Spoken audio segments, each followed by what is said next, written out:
is going on, everybody? Welcome back to the channel and welcome back to the Moviegoers live show. This is episode 14. Yeah, 14 episodes in, guys. Holy crap. It's been quite a ride, I'll tell you that. But hey, at least we're still going strong with this series that I've been doing on my channel now. It's been a lot of fun. So, and yeah, this is going to be a fun episode tonight because I'm bringing back another returning guest. This is the third returning guest here on this show because first returning guest was my boy Zach Milne, and then last time was my guy Jacob Hubbard. So welcome back, the third guest that I had on the show, Jennifer Vega. What's going on, Jennifer? Happy to see you here. Hello, happy to be back. How's everybody doing? How are you doing, Luke? Doing great. Thank you for asking. How are you? I'm doing great. I'm excited to just chillax tonight.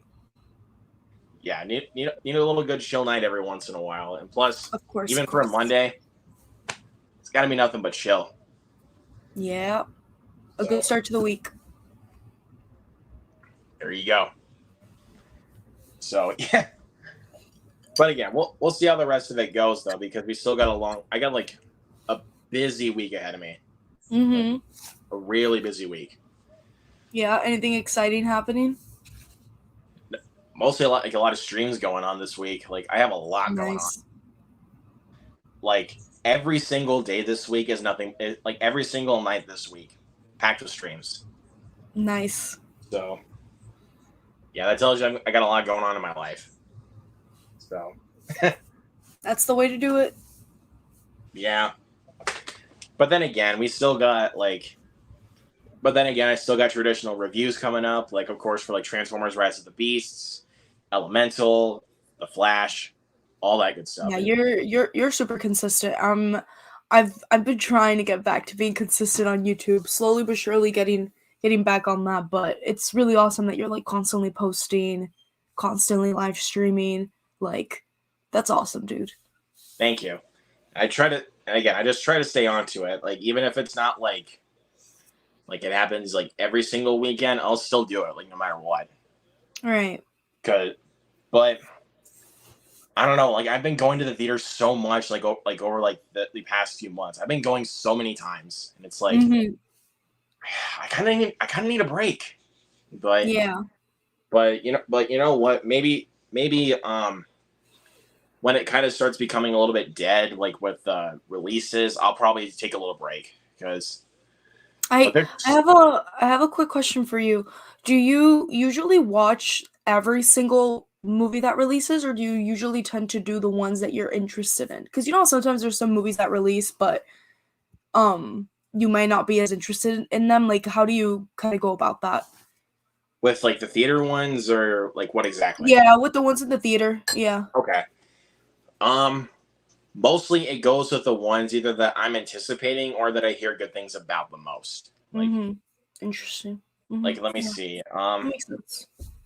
Like, let me like examples of like ones that I've been anticipating. Like, obviously, 6, John Wick 4, Super Mario Brothers, and Renfield. Like, of course, those were like films that I knew I had to go support in theaters. Like, yeah. But as far as like ones that were like that I heard so many good things about that people would not stop talking about, Air is definitely one of those. Like, that no one would stop talking about it. And I'm like, okay. Yeah. I go and see it, and I'm like, the hype was real. Like, or let's see, what's another one? Are You There, God? It's Me, Margaret was another one. The hype was real. That was actually one of those that it really, like, it was not on my radar that much, and then people kept talking about it. I remember you gave it like really high reviews and stuff. I remember I saw it, and it was so good. So good. I told you it was good. Like, I literally told you. Yeah, it was so good. I loved it. I watched that movie. I went with my friend, and there was like nobody else in the theater, so it was awesome. That's definitely a good experience to have with a movie like that. But when I saw it, this mom literally brought her very young kids. I think they're like first or second grade level, and I was like, oh geez, like because there's quite a bit in that movie that's not meant for kids. Like, yeah, I feel like it's definitely an older kid. Like, is it a PG-13 rating? Yeah, but like they kind of go a little bit above that, like when you really look at it. It is a little more mature, for And I'm sure. like, Yeah. that's good. That's what coming of age movies need to do. Like, Yeah. even if they're PG-13, be a little bit more mature. Right. Like, Mhm. hell, even look at The Edge of 17, even though that movie's rated R. Yeah. That movie's rated R, but that movie goes Mhm. mature with a lot of things. So Mhm. Yeah, there's a couple of movies.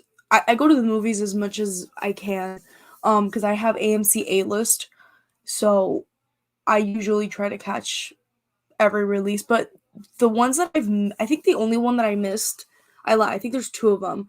I missed Cocaine Bear, which I still need to watch. I missed Dungeons and Dragons, which I also still need to watch. I missed John Wick 4, but honestly, I think it's still playing, but it was because I haven't seen all the other John Wick yeah, you movies. told me that you haven't seen the other three. Right, so So that's the only reason I don't think I'll be catching Fast X because I'm not really super interested in it, but I also haven't seen the other movies, and I was planning on watching them, but I was like, do I really want to right now? So I just haven't.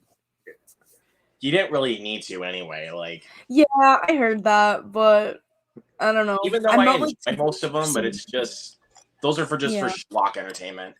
Right, yeah. I had a friend go and she was like, yeah, she's like, you don't need to watch it. And I'm like, I guess I'm just making an excuse to not go see it because I'm not super into it, but I'll probably catch it when it's at home. But look, if you were to finish the rest of the franchise and then go to Fast X, watch it only for Jason Momoa. Like, Okay.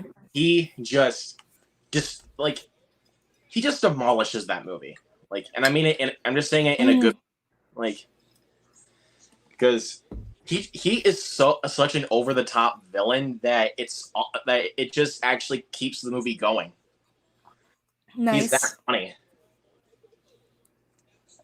So yeah, that's probably the biggest surprise of the year so far because I had no interest in it. Like, Interesting. Good to know. after It's 9, I was like, I'm mhm. done. Yeah, Because I'm sure it's like entertaining, but very yeah. entertaining, and it's Mhm. obviously mostly for Jason Momoa. Like, Mhm. but after 9, like, they seriously get a car on a rocket and they go to space, and I've heard I'm about like, that. I'm like, I'm that's done. insane. Like, I am Insane. done with this franchise. Yeah. Like, that doesn't make any logical sense. Like, No, it doesn't. It's really funny too when you think of how how the first movie started. It's like how did we go from 0 to 100 to like them in space? like, seriously, like the franchise just started off with street racing, like, Mhm. and now Yeah. look, they're superheroes. Because Yeah. even look at the Fast X trailer, you even got John Cena with cannon cars, Yeah, and I'm like, it's insane. okay, but I'll give Fast X credit for this. They at Mhm. least like the extreme silliness. Like, they at least tamed it a bit more than they did with Fast 9, because 9 was just like that was too much. So yeah, that was pretty fun. Yeah, Cocaine Bear was awesome. I've already watched it 3 times. Every I need to single catch time I that. watch it, I can't hold my laughter. Like, I just can't hold it. Yeah. Too funny. Yeah. Also, Dungeons and Dragons. That's another one. Um, that is one of my favorite movies of the year so far. That movie is a lot Yeah. of fun. I've heard And good things. I feel like I would enjoy that one. you don't. And funny thing is, you don't even have to even play the board game to actually understand the movie. Yeah. So, and because I never played the game, like I Yeah, never touched the board I've game. never played it. I've never played it either. So it was like I was really excited for it because the trailers looked so good, but the thing was I never played the game. Mhm. So it was like, are they gonna leave me behind here? What are they gonna do? I go and see it and I'm like, oh, okay. Not bad. But it was obviously with Super Mario Brothers where it was like you have at least had to play the games. Like, Mhm. because if you never played the games, Right. not for you. Yeah. Interesting. But look at us two. We've played the games. Like, Mhm. because I mean, come on, we did the spoiler talk together. So what do we know? Yeah. Of course. Of course. Let's hit these comments here. Jared's in here. What is up, Jared? The homie here. You always slacking, bro. You always slacking. No offense to you, Jared, but the Cineview's in here. What's going on, Cineview? Thank you for being here. Eric, what's going on, Eric? Thank you for being here. This summer is crazy movie-wise. Yes. I know. I'm pumped.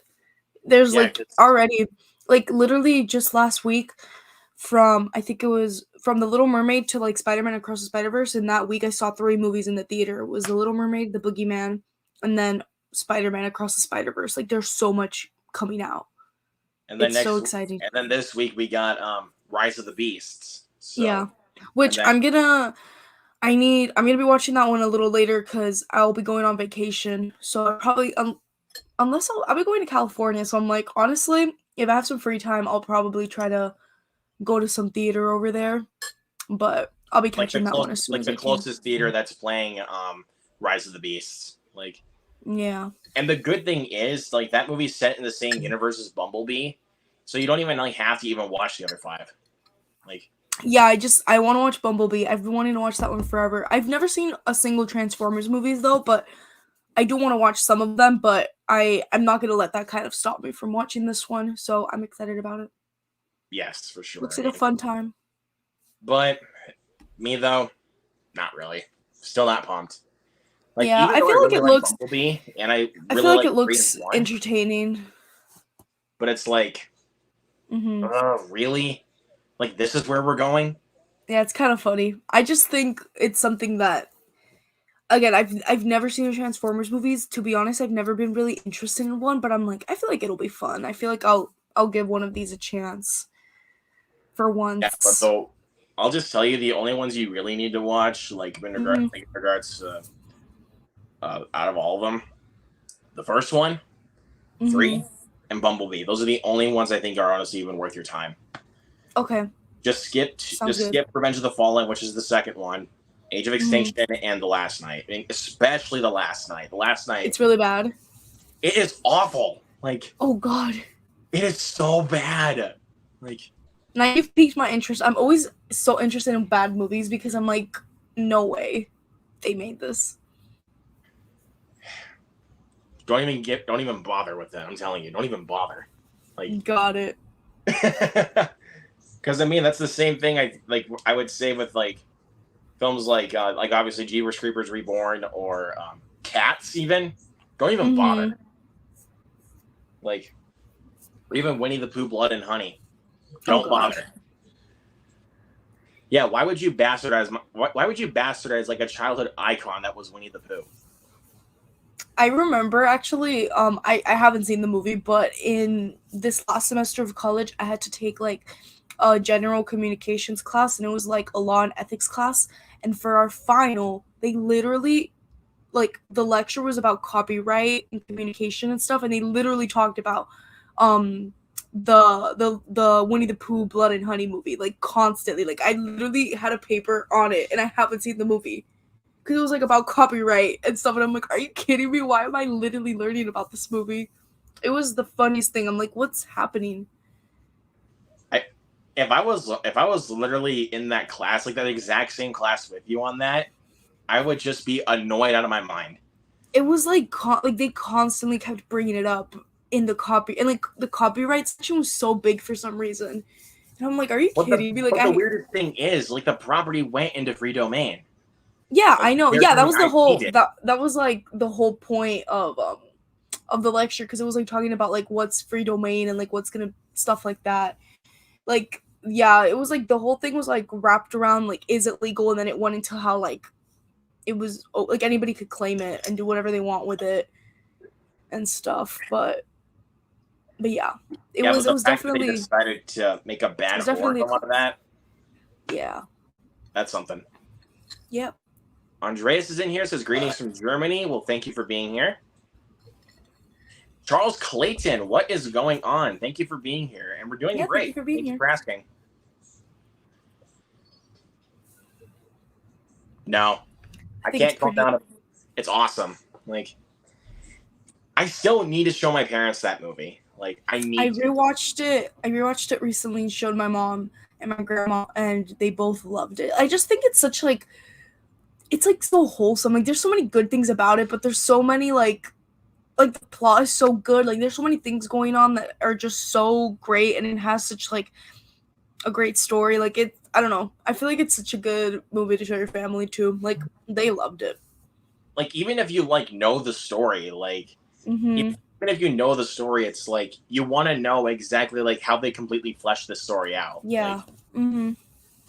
so, or And even the just watch cast it just does for, such a good job. Like or just even watch it for Matt Damon, if nothing else. exactly. Like honestly, even Jason Bateman, like that was Mm-hmm. honestly Bateman's best performance in years. Like, Yeah. if I say so myself. Really can't decide which one I'm more excited for, Flash or Indy 5. I'm easily going with Indy 5 out of those two. Same. I would agree with that. Like, I am a big Indiana Jones fan. Like, Me too. I'm so excited. I already got my tickets for it. I'm pumped. I'm pumped too. But to kind of prove a point here, Eric, those reviews were from the Cannes Film Festival, and those are people that watch more prestigious films. That's So, true. That's a very good point. I feel like not enough people talk about that. Like they're like, oh, everybody says the movie's bad, but it's like who's the audience watching it? You know what I mean? Like who's the it's audience who just people watched that it? like more artsy films, Right, exactly. like Yeah. like you Which would is not put to say that their point is wrong, but they do those people do tend to watch different types of movies and lean towards different types of movies. like I wouldn't even be surprised if like something like High Life was at the Cannes Film Festival, like because it's a very different movie. Like, Mm-hmm. and Indy 5 is not like completely different, but at the same Yeah. time, it's like it was a decent enough movie to like put in a festival because it's Indiana Jones. Yeah. Yeah, but excited for. I mean, I'm excited for Indy 5 for sure. The Flash, not really. I honestly, I'm like kind of excited about it, but I can't say I'm too excited. Like it's not one of my most anticipated, but I feel like the trailers look kind of interesting. Like they look like something I would watch. So we'll see. I'm That's not the another biggest thing. DC fan, but I think I don't think I've seen the most recent trailer. When I went to the movies once, I saw one and I'm like, that kind of looks entertaining. It looks interesting. That's another thing. I have not watched a single trailer for The Flash. I did not care.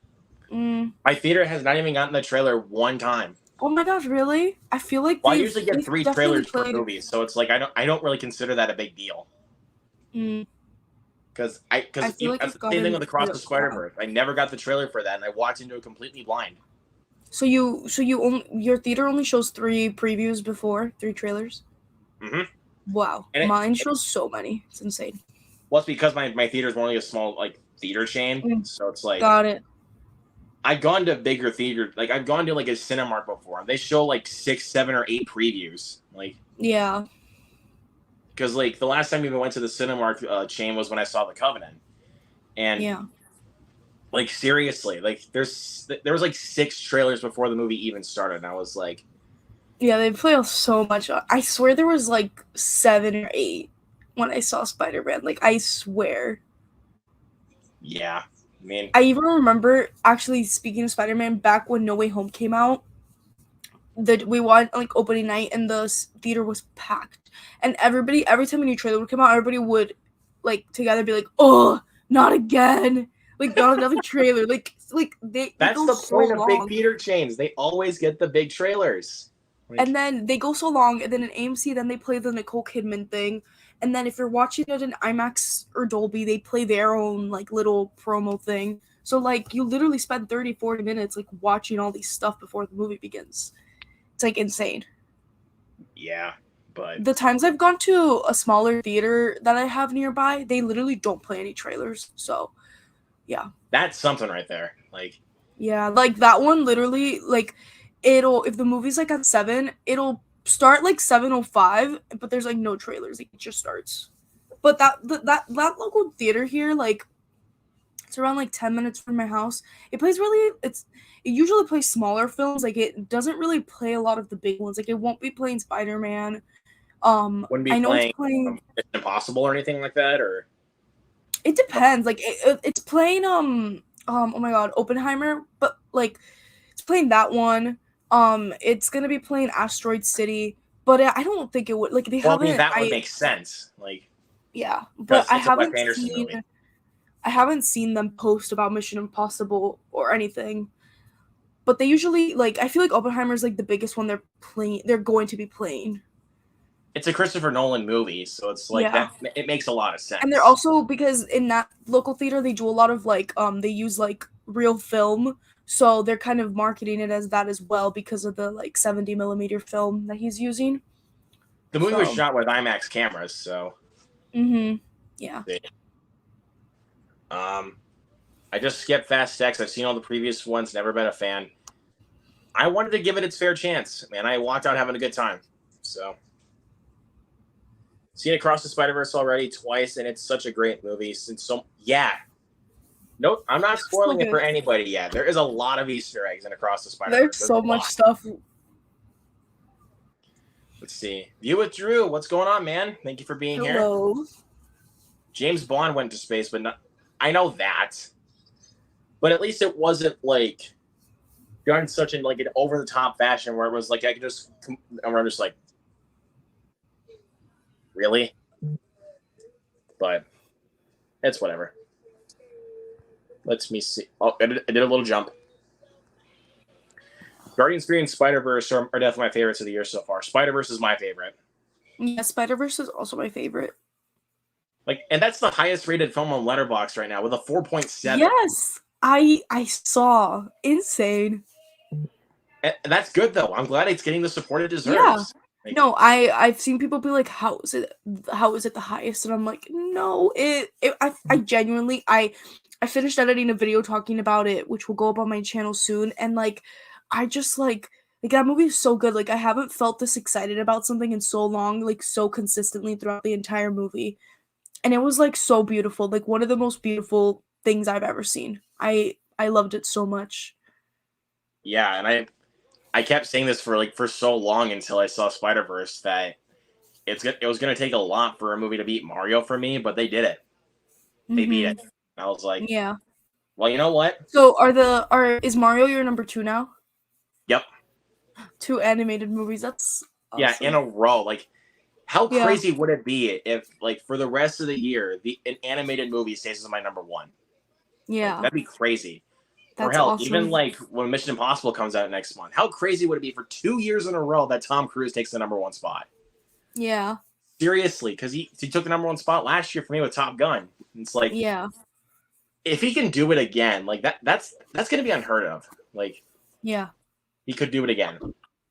Let's see. What do you think is the best movie of the year 2004? I think I would honestly say Kill Bill Volume 2. Yeah, that's a good one. I'm gonna 2004. Give me a second. Oh, no worries. But as a big Tarantino fan, it was like that's a no-brainer. Like I am a fanatic of Tarantino. I do love Tarantino, and Kill Bill is like one of my favorite movies of all time as well. So that's a good one. I'm just looking because I'm like, what if I miss any? I'm sorry, but I know I'm gonna disappoint you here a little bit, but I think Reservoir Dogs for me is tied for my favorite. I didn't like that movie, like, honestly, that's at all. What I'm saying. Like, I thought I was gonna disappoint you for that. Yeah, I mean, it's disappointing. You like, you have every right to like it. I didn't really get it. Like, I saw it, and then it was one of those things where I watched it, and then I was thinking about how I felt about it, and then I look on the internet, and I'm like, so many people like this movie. Like, did we watch the same movie? But it just goes to show movie opinions are very different. I know. Like, give a hard time. That's the whole thing here. Like, yeah.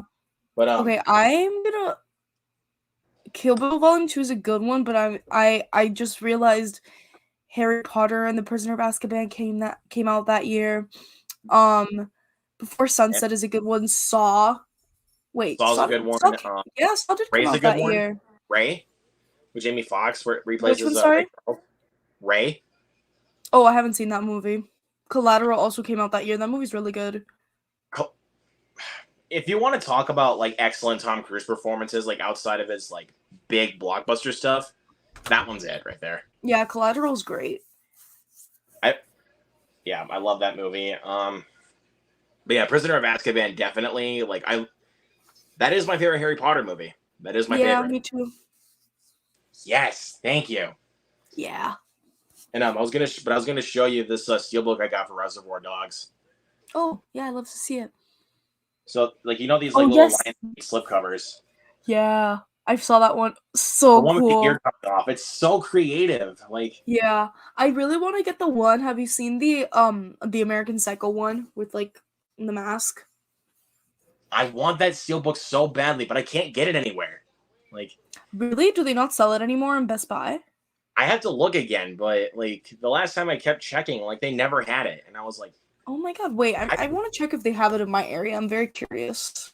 because all I have for American Psycho is Because I this. have that as like my I wish just have list of things. this flimsy Blu-ray. Like Yeah, is all I but have. yeah, that Psycho. one is so cool. Like I love when they get creative. Wait, I'm gonna look up American Like Psycho. this one definitely does, and I had my eye on this one for so long. Yeah. Like, and it was my birthday, so I went to Best Buy, Okay, and they don't have it on mine either. that steelbook was God. sold out quite a few times. It was the same Okay, thing with wait, that's it was so the same thing with the disappointing for T2 me steelbook. to Like realize. it was the same with the T2 steelbook, but at least I was actually able to get my hands on it. Yeah. Oh, my dog just totally went crazy. I literally I heard like the echo of that, and I was like, "Is that Loki?" Yeah. He actually turns 2 this Thursday. So really excited about that. It'll be his birthday. There you go. Yeah, it says not available. I don't know if you can see it down there. It says not Let me available. put you in solo layout quick. Right, let's see if we can look. There we go. Not available. Unfortunately. That's so sad. I want to upgrade it to 4K so badly. Like, I'm sure it looks good. Oh, but Wow, here's a I really can't believe I cool. missed out on that. Here's a cool steelbook right here. Oh Coraline. yeah, that one looks awesome. I love this movie too. Rewatched it recently. It still holds up really well. Like Yeah, that movie is. I mean, I didn't really see that movie until I was older, and it's so good, so good. very creepy too, and it's very creepy.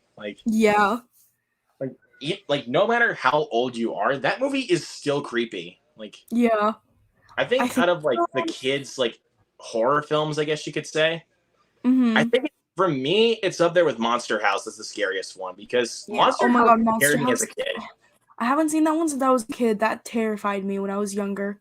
Like Mr. Nevercracker, I think his name was, like the old guy, Mm-hmm. Nevercracker. Yeah. He always scared me. Like, get Yeah. away from my house.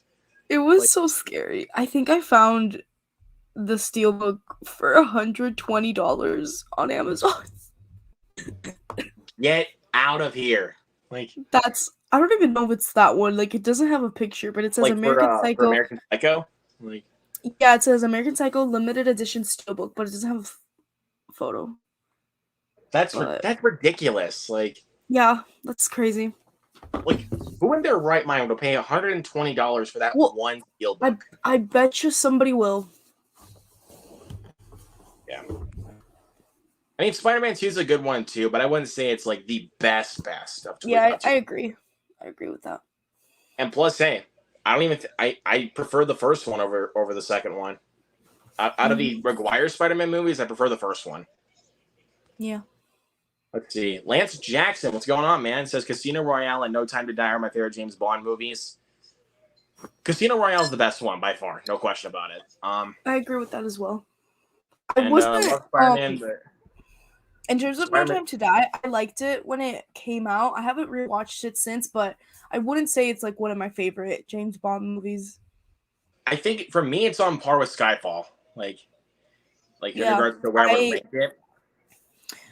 Yeah, my ranking of those would be Casino Royale. I really like Skyfall. Skyfall would probably come second. And I think after it would be No Time to Die, like a close after. And Yeah. then the last one, Quantum of Solace. Forgot about Spectre.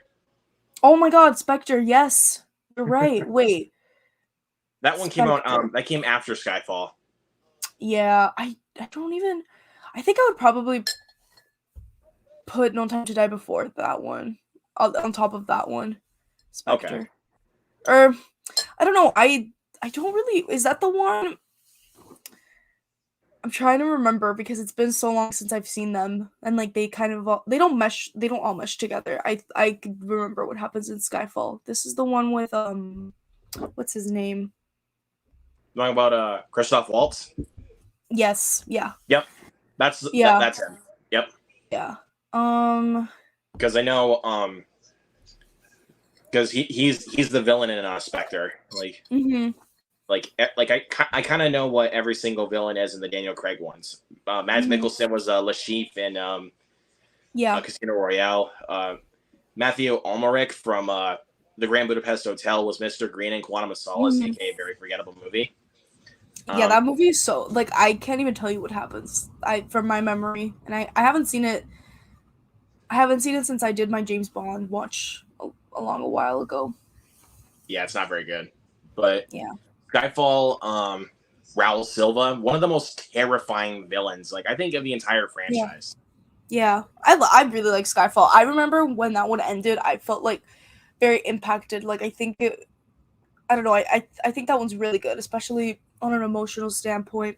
I can't believe I forgot about Spectre. I don't even remember what I thought about Spectre. Like I think I like all of them, honestly. Like I enjoy them.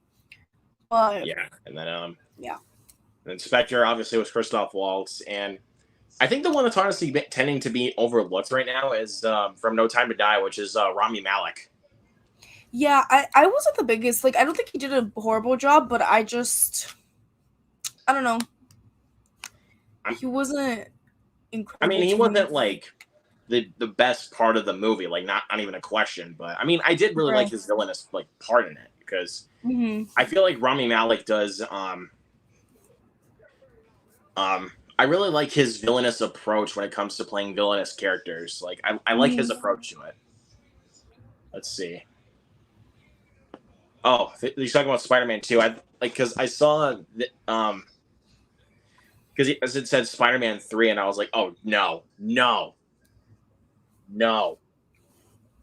I saw No Time to Die 6 times in theaters. Jesus. Oh my God. I can't even go like 4 times. I think the most I've been to a theater to watch something is 3 times. Same here. And which one was that for? Just out of curiosity. I watched No Way Home 3 times in theater. I weirdly watched Aladdin from like the remake 3 times in theater, but it didn't happen on purpose. The Guy Ritchie one? Yeah, it didn't happen on purpose. It was one of those things where like I went to watch it, and then it was my friend's birthday, and she was like, "Oh, I want to go watch the new Aladdin movie. Want to come?" And I'm like, "Yeah, of course, I'll go." And then it happened again where a family member was like, "Oh, I want to go see Aladdin," and I'm like, "I'll go watch it with you, whatever." So it happened with that one. I think Top Gun I saw twice. I saw that one twice too. I think those are the, that's the funny thing. Like, ones. That was the funny thing. Like we both saw it. Like the second time we both saw it, it was like coincidentally at the same time, and I was like, "Yeah, really?" Yeah. Like, but I think for me though, it was definitely for good reason though, because I wanted to like the first time I saw it, it was opening night, May 27th. Yeah. And it was like, I have to see how good this is. Everybody's like, it's the greatest movie of the year, and I'm like, I need to see this. Yeah. So I go, and I'm like, wow. Yeah, I watched it. I was blown away. Yeah, I watched it. I think I watched it like Thursday night, like the really late showing before Friday, and that it was like such a good crowd. Like everybody was so packed, so like hyped and excited about it. It was awesome.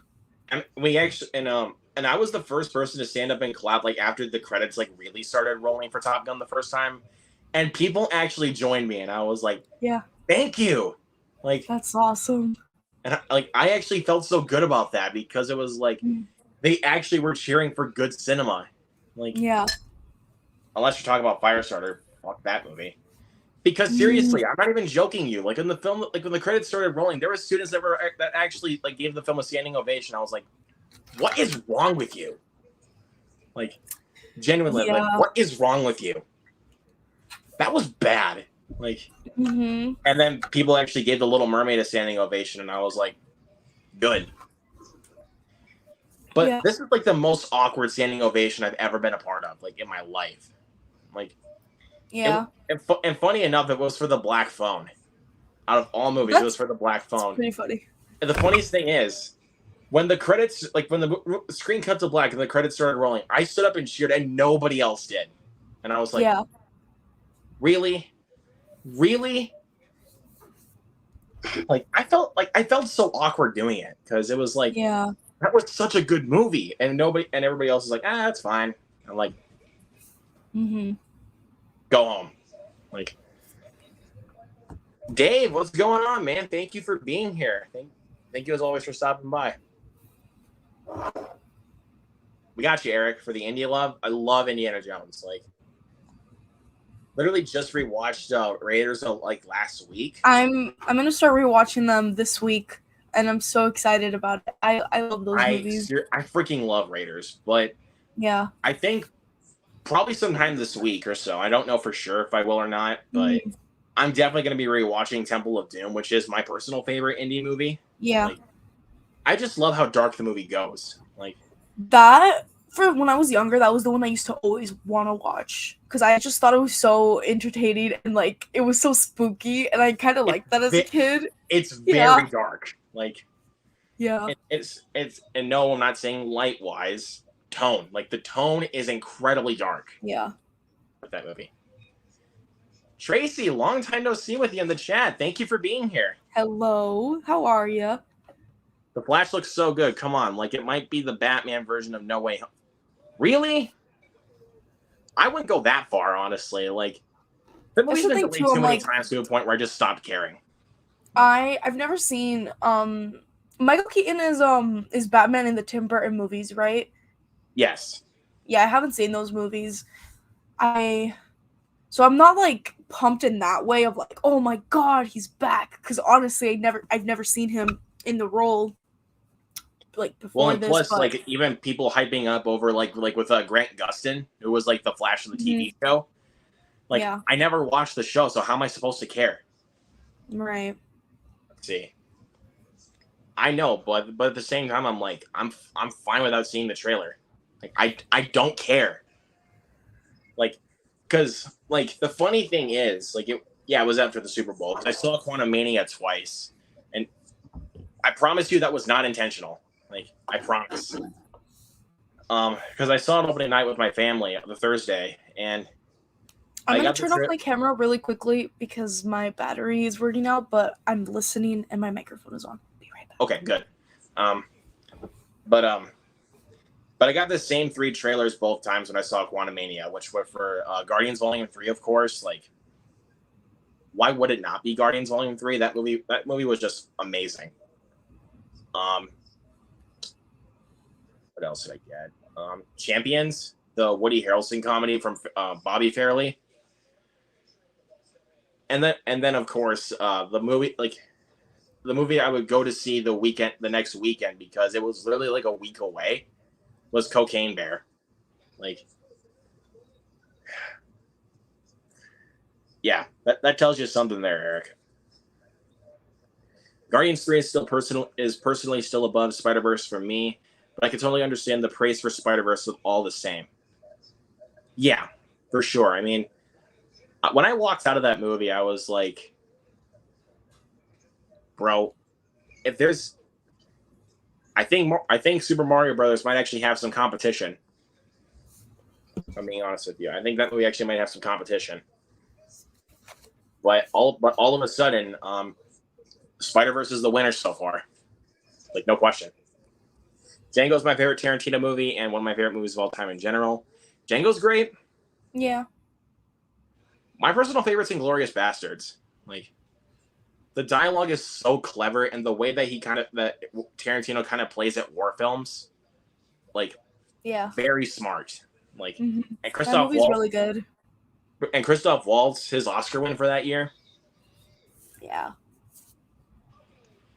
Jay Shrayway, thank you for being here. Jay says, "Who is your favorite Spider-Man movie villain?" The Spot was voiced by Jason Schwartzman, and I was like, "That was him."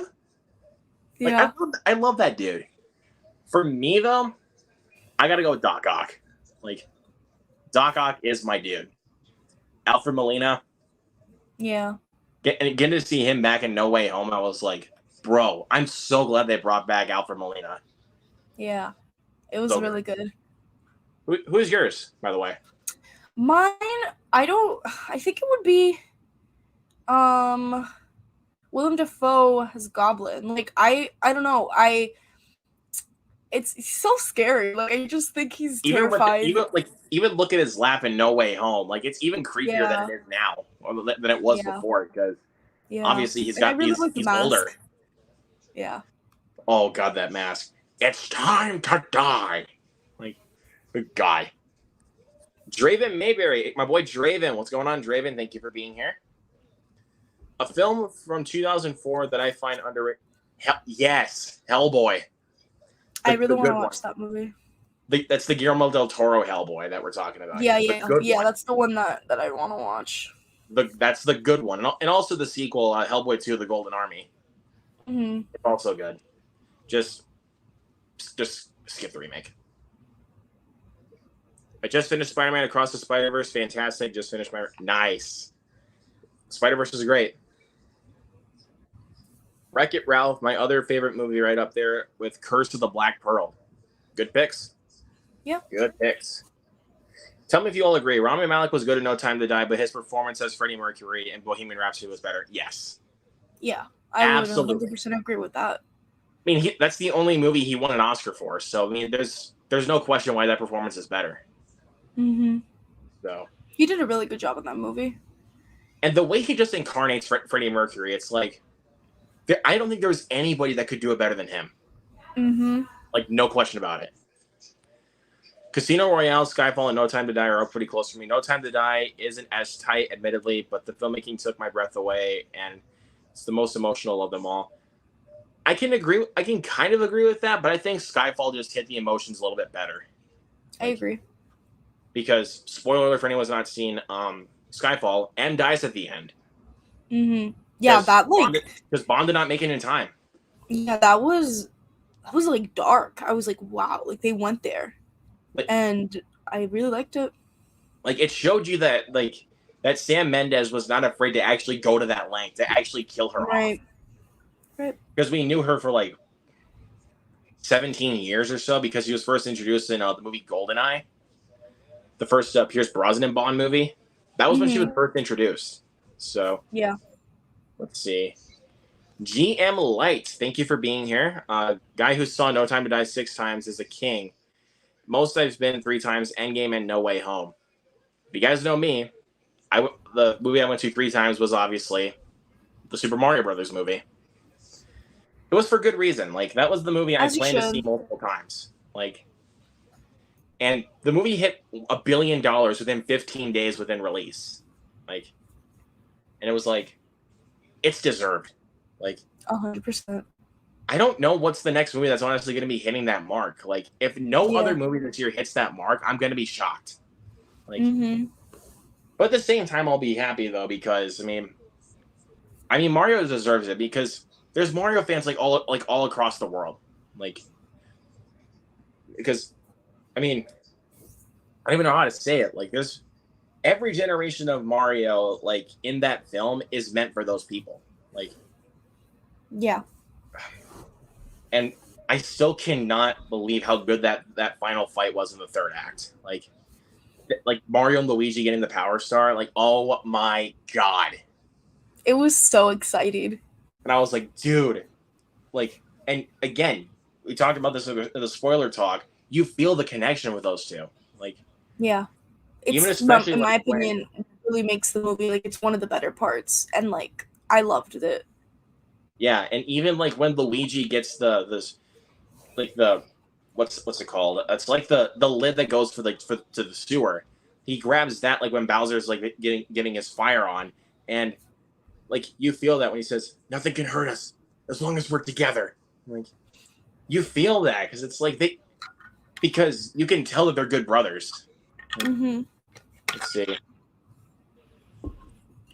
Oh, hey, Bo has a good question for you. What are your top 4 A24 films? I really like this question. Top 4 A24. Okay.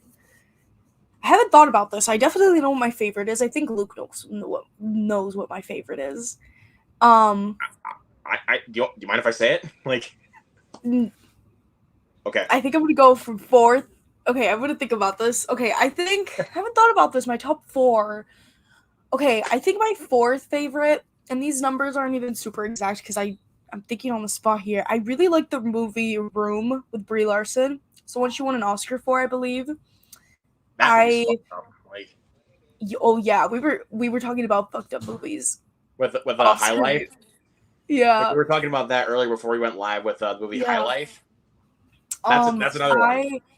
I haven't rewatched it in a while, but it like I've been thinking about it recently because I think that movie is so good and it is literally the definition of fucked up. But like, I just think the acting is so strong. I think the way I don't know. I think it's a pretty good movie. So I'll put that one there. Another one that I really like is The Farewell, which stars Aquafina. I really like that movie. I saw that movie for the first time. It was in a film class. Like they made us watch it, and I'm so glad they did because I think it's such a good movie. I was so invested the entire time. Like I just like, and I love the family aspect and the messaging. So that one has got to be there. I feel like I'm forgetting. Okay, I think I know what my. Okay, I would say The Green Knight, but also I really love Minari, and I just thought of it, so I think I would probably say Minari would be my second favorite. I really like that movie. That movie made me feel so many things. It was one of my favorite movies from that year that it came out in, and my favorite, which I'll let Luke say it. Midsummer.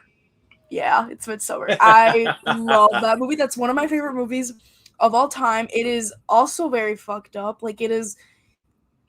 Yeah, that movie's pretty messed up, but even with the bear suit scene, oh my god. Like, yeah, but I love it. I've seen that movie so many times now, and I love showing it to people, even though it's like the most messed up movie ever. But I love it. It's like just such a good horror movie. I'm a pretty big Ari Aster fan. Although I haven't seen his latest movie, Beau is Afraid. I actually missed it in theaters. That's another one that I missed in theaters. But for some reason, you know how I was talking about my local theater? Like, usually I feel like they would play movies like that one. They didn't play it for some reason. And then in my AMC, they only really played it for like a week and a half, but I didn't have time to go. Because it was like the weirdest, like most awkward times they had it at, and I missed it in theaters, so I'll have to check it out as soon as I can. I actually need to see that movie too because I mean, there's like a lot of people that are part of my friends group that really love Beau is Afraid and that like they are just trying to get me to watch it. I'm looking at you, Tracy. Like she's definitely been trying to get me to watch Beau is Afraid. Like, but it's like I don't have a way to watch it right now. Yeah, is it even available to rent? I honestly haven't even checked. Next week it will be. So okay, but it's coming out. Yeah. But it's coming out physically next month. So cool. But I think I definitely will be picking it up then. Like yeah. And speaking of Ari Aster, Hereditary is also a really good movie. I just don't think I would ever watch that again, even though. Hereditary is pretty creepy. Yeah, that one's a lot. Mm-hmm. It's I think those are my top 4, A24. I think I can go ahead. I think this is like a pretty much a no-brainer for me, like because I keep my list ranked on Letterboxd for my favorite like every single A24 film I watch. So number 4, Under the Skin, like Scarlett Johansson. I really need to see that one. And this is another one we were just talking about before we went live. My number 3 is High Life. And then another one I need to watch. Number 2 is Lady Bird. Lady Bird's honestly my personal favorite coming of age movie. Like, yeah, I thought of saying Lady Bird, but I have a weird relationship with that movie. Like, I like it, but sometimes I think it's a little overhyped. Like, I feel like sometimes people give it too much credit, but it's good. Like, I enjoyed it when I watched it. But my number one should honestly come as a no-brainer to anybody. Like, seriously, like, is this even a question why this is my favorite? Everything Everywhere All at Once. Like, Yeah. is I this even a also gotta question? put that one there. Yeah, that movie's so good. It's so nuts. Like, it's Yeah. so crazy. Like, I feel oh like when I rewatch it, it'll probably be my top 4. But yeah, for it's sure. good. I mean, first time I watched it, I was like, dude, the hype is real. Like, people were not kidding. Yeah. Let's see. Top 3 Coen Brothers films for both of us. I know my top 2, but my third one's kind of tough. Like, I for don't think I've me, seen I don't think I've seen more than one Coen Brothers film, but that one would be my I guess you can go first, Luke, since I went first for the so A24. like, because like I think for my third one, that it's a tie between Fargo and The Big Lebowski. Never But mind, I I've know my seen 2 number of two, them. but I've seen my number 2 and my number, but I know my number 2 and my number 1. My number 2 is this is what everybody would put as their favorite. It's a close up for me, but it's at my number 2, which is No Country for Old Men. Talk about creepy performances, like for Javier Bardem. I just got that as a Blu-ray, which I'm really excited about. Where's mine at? There it is. Yeah, I just got it. I'm Such a staring great right movie. at it over there.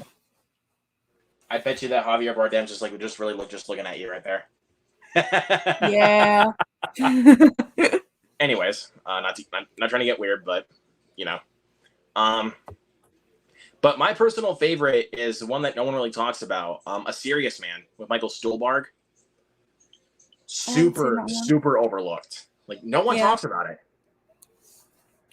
I've only seen No Country for Old Men and Fargo, and I'd probably put them as number 2 Fargo, which I think is really good. I watched it when I did a 24-hour movie challenge once. Well, Um don't and Kendall.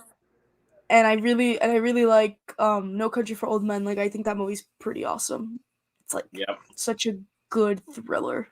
it's so creepy too.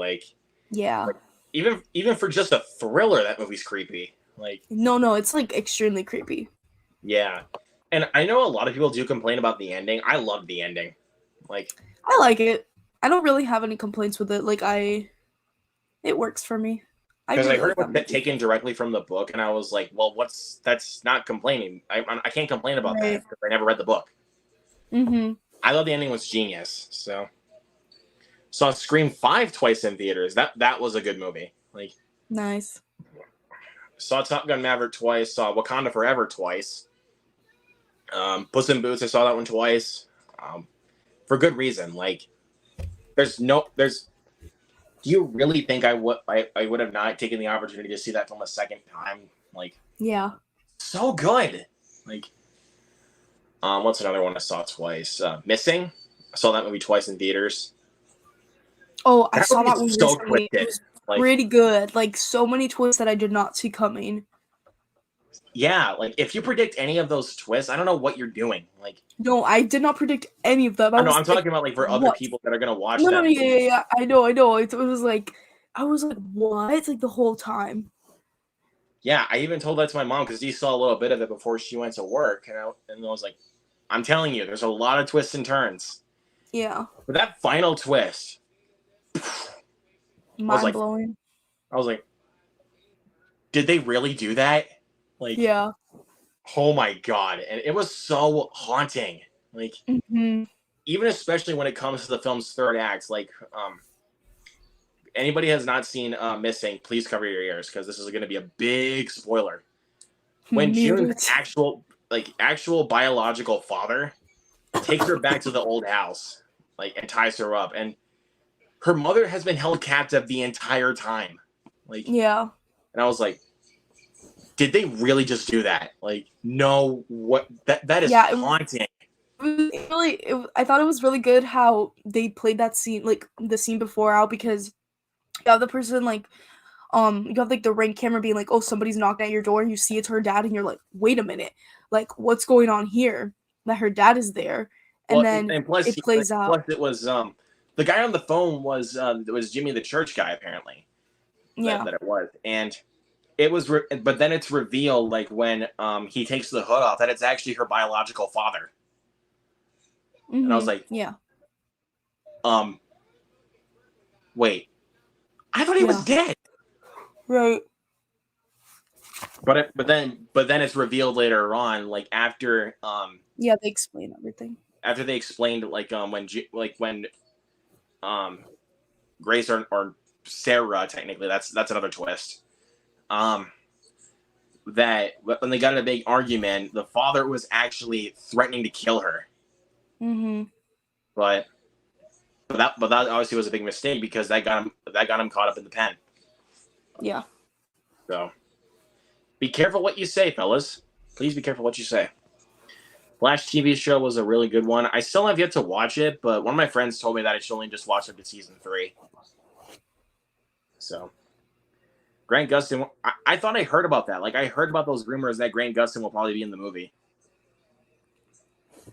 I really don't think so, but those two Rami performances are even comparable. They're not comparable whatsoever. They're two completely different characters. And plus, the one of them, what he was playing was a real life person, so I don't know how they're comparable. Let's see. Josh, thank you for being here.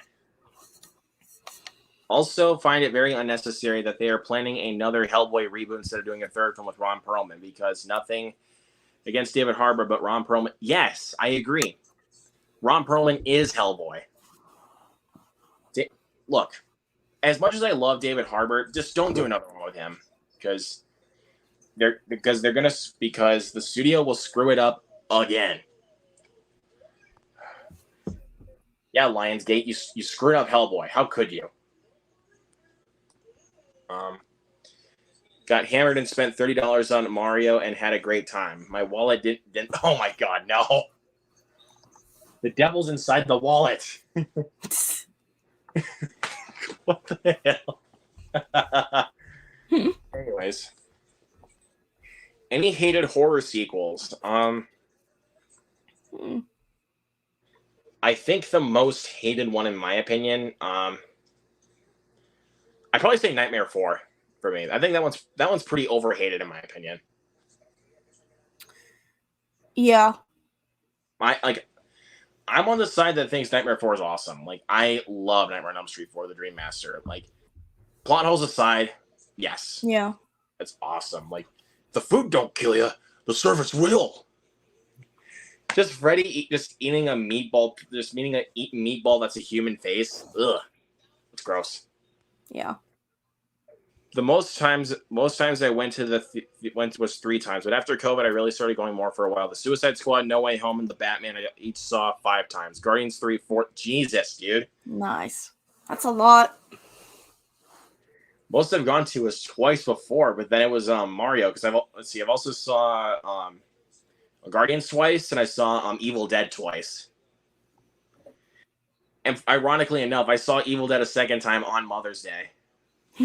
That's really funny. Oh my god. And I was in the theater completely by myself.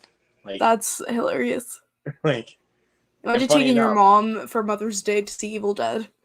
There was no way I was going to do that. It was like they can wait until I buy it. Like, yeah, because my god, like, that movie is bloody.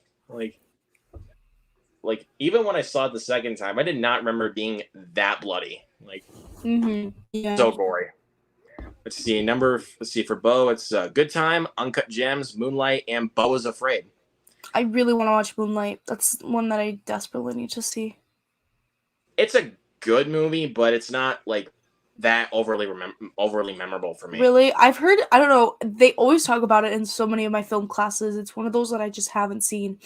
Especially because because La La Land was the original Best Picture winner, but then they were like, let's give it to Moonlight. And I was like, yeah. You completely screwed up big time. Like, look, Moonlight's good.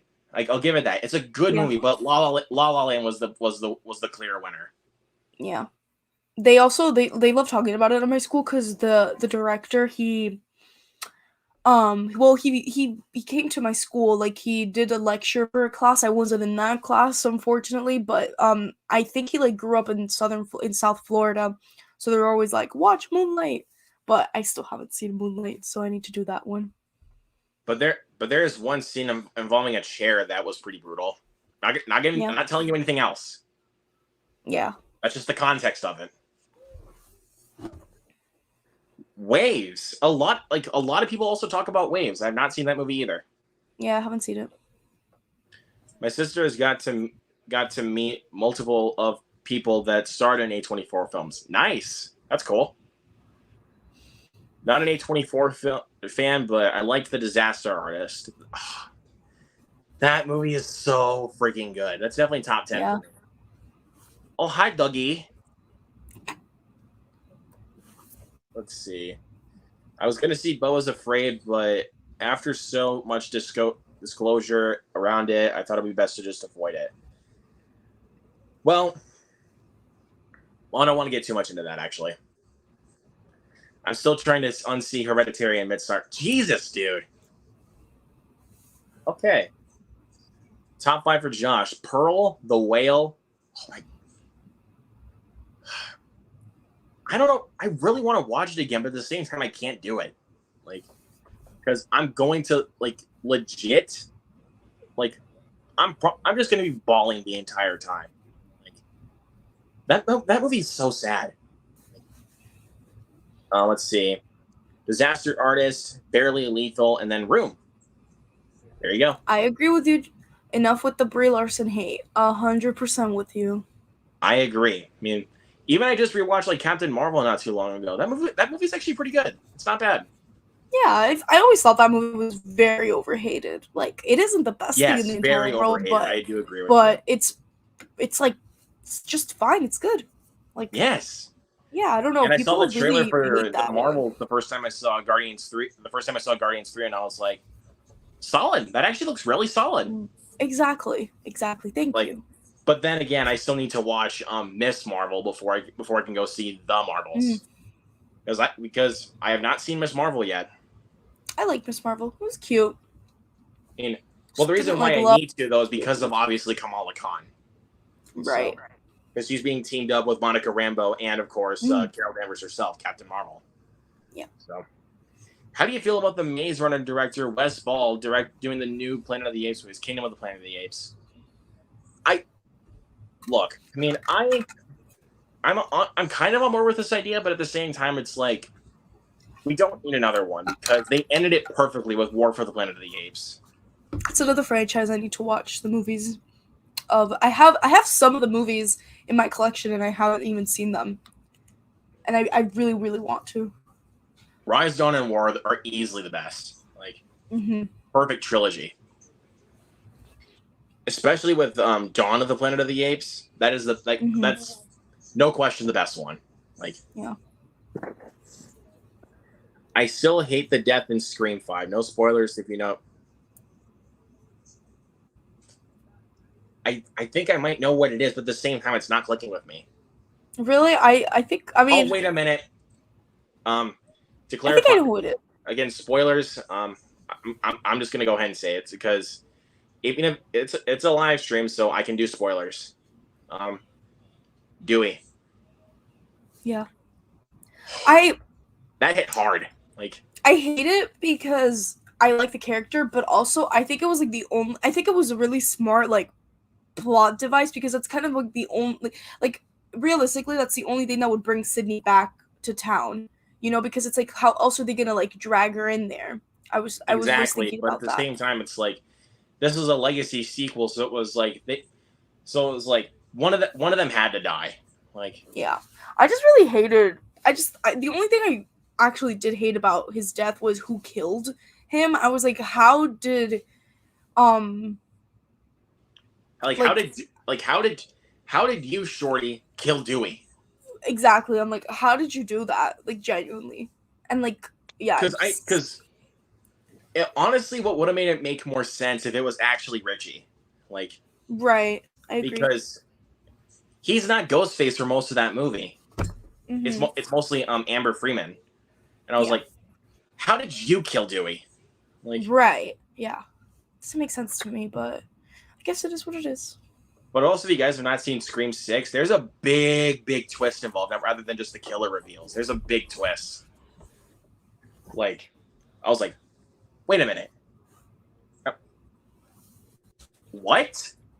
Yeah. Because it was so jarring to me. Because again, spoilers. I don't care. This is a live stream, so this is going to go up on YouTube as a spoiler thing. The 3 killers are actually related to Richie. Yeah. And I was like, I thought that was a pretty good way to. Like, it shocked me. Like, that's the one thing, rather than just the killer reveals, that will shock me. Like, a big twist that actually like reveals that they're actually related to one of the killers. Like, yeah. And because that's another big twist with the 5th one. Sam is actually related to Billy Loomis. Like, yeah. because, like, she's the daughter of him. And the big twist in 6, that the killers were related to Richie. It's like a callback to in Scream 2, how one of the killers was his mom, Billy's mom, or her grandmother, basically. Yeah. Because again, she's also related to Sam. Right. Like, this is your grandmother, Sam. Yeah. Nancy Loomis. Nancy Loomis. Her fucking family, doesn't it? And that was the killer reveal in 6 that I actually did see coming a mile away. Was Ethan's. Like, I saw his coming a mile away. I was like, yeah, it's him. I was like, he has to definitely be one of them. Because the way he came on screen after the chick fell from the ladder, like, I was like, okay, yeah, it's him. Like, because when I saw him like take off the mask, I was like, I knew it. But the other 2 I did not see coming whatsoever. I was like, wait, it's you 2? Yeah. Like, and then the connection that they all had. Yeah, I mean, but the biggest shocker was obviously Quinn. Like, Quinn was the biggest shocker. I was like, wait, she was dead. Yeah. But I liked how the radio silence guys just completely turned the tables. It was like, you think she's dead, but boom, turn the tables. Yeah. I like how they do that. Like, do that in a way where it's clever and not where it just treats us like idiots. Exactly. Get another jump. I took my mom to see Guardians Volume 3 for Mother's Day. She loved it. Nice. That's awesome. If I were to take my mom to see another movie on Mother's Day, I probably would have taken her to see Super Mario Brothers, if I'm being honest with you. Like, it's not even a question at this point. Like, The Whale was great. Brendan Fraser absolutely deserved that Oscar. Like, no question. Come on, man. Scream is the best. Come on, Eric.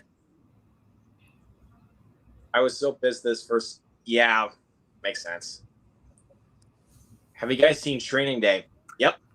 I haven't seen that one. I really want to, though.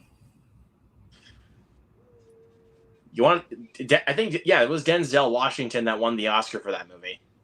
I think so, yeah. Yeah, he did. He did win the Oscar for that movie. Ethan Hawke was also nominated, I think. Let's see. I mean, Scream isn't really supposed to make that kind of sense. I mean, yes, but at the same time, like, when it came to 6, I was like, they're definitely going to pull some of the same logic that they did with 5. So I was like, so I just accepted it. Yeah. I mean, I know that might just, like, if you guys think I'm just talking out of my ass, well, it's easy to ignore me, because I'm being honest. Like, I've come to accept it at this point. It's typical Scream logic. Like, not everything is supposed to make sense in those movies. Like, not everything is going to make sense. No matter who's wearing the mask, they look like a 6-foot man. Yeah. That's true. I mean, Ethan Landry didn't even look like he was 6 foot. No, I don't think. He didn't look that like he was 6 foot. Like, Jack Champion doesn't even look like he's 6 foot. I mean, he's getting jacked though. I'll tell you that. Literally, no pun intended. Oh my god, Jack Champion. It's funny. And to clarify, that was the same guy that played as Spider in Avatar: The Way of Water.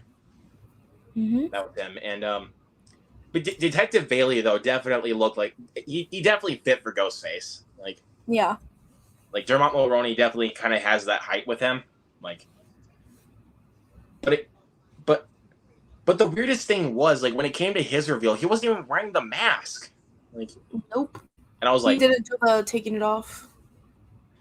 like it wasn't like Ethan or Quinn, like where they just took it off. Right. And the weirdest thing is during that third act at the shrine and everything, like they do some cool things to make it look like to make you think that and like any of them could be the killers. Like even like you even thought like I even thought that Sam was the killer. Like Mm-hmm. For a or moment, I no, also thought Kirby could be the killer. I thought the same thing. I even thought Yeah. Kirby was gonna be one of them, but I was like, Yeah. they're not gonna do that. But Yeah. because at the same time, I was like, they're not doing it because like Kirby's too likable to be a killer. Like, Yeah. and when she got shot down by Detective Bailey, I was like, no. I thought we were gonna lose her. I was so scared. But thankfully, when the fight broke out, I was like, oh, thank God she's still alive. Yeah. Recognize this. Like, and literally, Ethan stabs her in the exact same wound that she was given by Charlie Walker. The exact same one. I was like, oh God, that's gotta hurt. Like, Yeah. I mean, stabs obviously hurt though. I mean, don't call me Captain Obvious. I'm just saying though, because like even if it's in like the exact same spot, that has to hurt. Like, Of course. Yeah, like I can't even imagine that. yeah. But I think out of like I think the one that was easily the most creative, like out of all the killers, like deaths, Ethan's easily. Like Mm-hmm. because all Sam did was to Detective Bailey was just stab him across the arms Yeah. multiple times and then stabbed him in the eye. Like we've seen Mm-hmm. that before. Right. And then obviously she shoots Quinn in the head, and of course that's the typical rule. You always got to shoot him in the head. Yeah. But Ethan's though, Tara just stabs him through the mouth, and I was like, Yeah, that was brutal. and I was like, and she even like twists the knife at one point. And I was like, oh Yeah. my God, Yeah, she was going for it. I've died a fucking virgin. Like, oh my God, that was nuts. But then at the same, I mean, I can understand people's issues with the third act, like keeping like with some of the characters actually being stabbed multiple times and actually still being alive. Yeah. I see that, but at the same time, again, that's Scream logic for you. Yeah. It is kind of crazy to me that they, like, the core four all made it out alive. I thought Chad was the one that was going to die though out of the four, like Me too. because he got stabbed multiple times. Yeah. Like he got turned into like a pincushion, like, and but at the same time though, it was like he's too good to die though because like you should have seen like when he was just like fighting off Ghostface, like he punched Ghostface hard in the face. Mm-hmm. Yeah. I was like, there's no way they're gonna kill him, and then boop, I'm like, no, Yeah. why would you do that? But also I kind of accepted that also at the same time because he was stabbed in 5, but then he ended up still okay, like Yeah. so that's the core 4 for you. They can get stabbed as many times as they want, but they'll still make it out. Because I mean, Mindy only got stabbed once on the train. Like, there's only just one stab, and she put enough pressure on it. Like, Yeah. I mean, even the same with Kirby, she put enough pressure on it, like to a certain degree where she could still be alive. But oh my God. But the way that Ethan comes back though, like at the very end, like, when after Sam kills Detective Bailey, the way that he comes back, like his mouth is just oozing with blood. Yeah. And then Kirby throws the stew TV. Yeah. I was like, perfect. Like, and that's another thing. Like, they used mostly the original Killer's masks. Like, Quinn used Stewmachers. Ethan's was Nancy Loomis. Yeah. And out of all of them, Detective Bailey's would actually be Sam's father, Billy. Yeah. Out of all of them, I was like, what's his mask going to be? Yeah. Yep, figured as much. I mean, why would they even use the mask from Scream 3? Like, Yeah. who cares? Like, I know I'm sorry if anybody likes Scream 3. I really do not. I think it's just fine. It's my least favorite, but it's just there for me. It's so boring, honestly. There's nothing of note really happens in that movie. You're right. Yeah. Because when I did the watch along, it was like it just turned into a hangout session because nothing of note really happens. It's just like, okay, let's just talk throughout the rest of the movie. Let us see. We're hitting the I couldn't stand the detective in Scream 6, and yes, I agree with that. Kirby got some vengeance. A film like Guillermo del Toro, I think, is underrated is Blade 2. Blade 2 is a good movie. Haven't seen that one either. I think an overlooked one, in my opinion, is definitely Nightmare Alley. Oh my god, for sure. I really like Nightmare Alley is so good. Like, it is.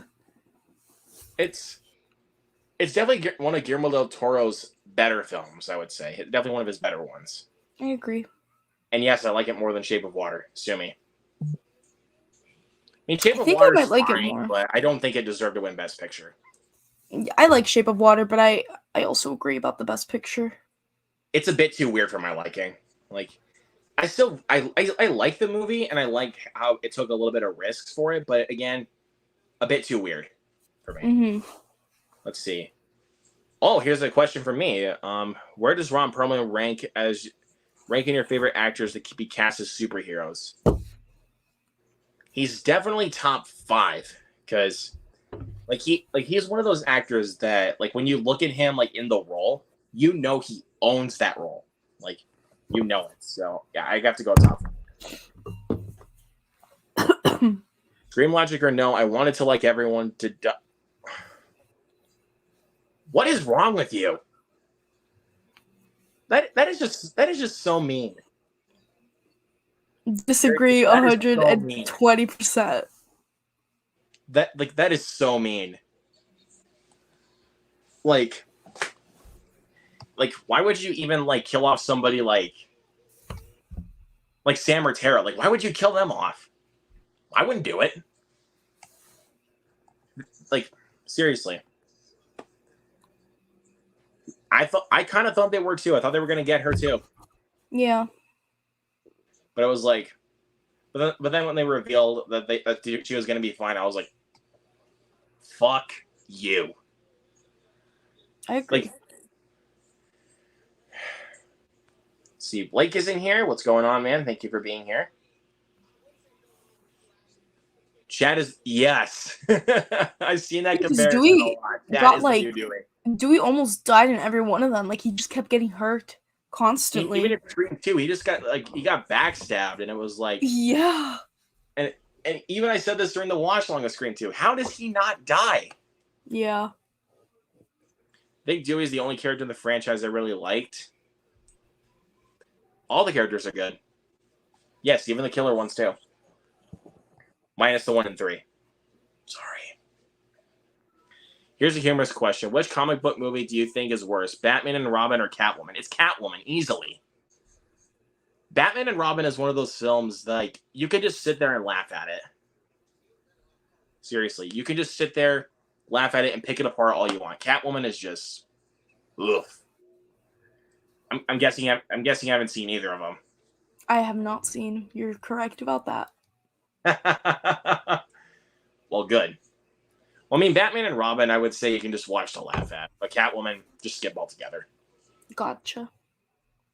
I mean, he actually is. I mean, Jet is basically Dewey. Like no matter how many times he gets stabbed, boom. Yeah. Yes, that's exactly what we're saying, dude. Every Best Picture winner, except a few, don't deserve it. The last Best Picture winner I really do not think deserved it was Nomadland. I started watching that movie and got so bored. I didn't finish it. Like, that movie did not deserve to win. Over some like Judas and the Black Messiah or The Father. Like, Or Yeah. hell, even Promising Young Woman or Sound of Metal. No way. Yeah. And I will say that Everything Everywhere All at Once did deserve the Best Picture win. I will Agreed. take it. And I haven't seen Coda, so I don't really know if it deserves Best Picture on my front. What else? I saw Coda, but I don't remember. Do you remember what else was nominated I that know year? Nightmare Alley was for sure. I mean, Right. I Yeah. definitely would have picked Dune. Right. I mean, I was honestly, happy out of that all of Coda. them, like Don't Look Up. I Don't Look Up. I was happy that Coda won. I thought it was a pretty good movie. It was very surprising though. I was like, really, like, because I was like, I think the movie was pretty simple, like not in a bad way, but in a way where I'm like, oh, I feel like the Oscars won't want to get this to be their Best Picture winner. But I'm really glad that it did win. I wouldn't say it's like, I wouldn't say I like it more than Nightmare Alley, but I'm also like not upset that it won. I was pretty happy about it. I'm like, that's good. Yeah, I mean, also King Richard was nominated. That was a really good movie. Like that was Yeah. really good. Yeah. I remember Power of the Dog was, and that movie was like sweeping the Oscars, and I was like, "There's no way that movie should win. No way." Yeah. Because I'm I really watched glad it didn't that get the Best Picture. because I watched on Netflix, and I was like, "What's all the hype about?" Like, Yeah, I thought it was like just like I think I gave it like 3 stars. Like it was just okay. Like I but agree. so I don't yeah, get the hype. so yeah, Dune, Nightmare Alley, Don't Look Up. I mean, honestly, if you really wanted a hot take from me, I would have liked to have seen Don't Look Up take it home. Like, I mean, yes, it's a very political film and it's very divisive, but for me, it was like, even though I'm not into politics whatsoever, that movie actually kept me invested the whole way through. Like, Mhm. because of both sides of the political arguments that Adam McKay is poking fun at. Like, Yeah. it's very smart the way that they do that. Yeah. Can you see it? I can't see it. There's a bag over my head. Like Jennifer Lawrence's running joke about having to pay for free snacks, golden. Yeah. Best running joke in the movie ever. Like, Yeah. no question. It's too funny. Yeah, Dune was nominated. Licorice Pizza was nominated. That one I would have taken off the list, to be honest with you. I mean, I still really Yeah. enjoyed it, but eh.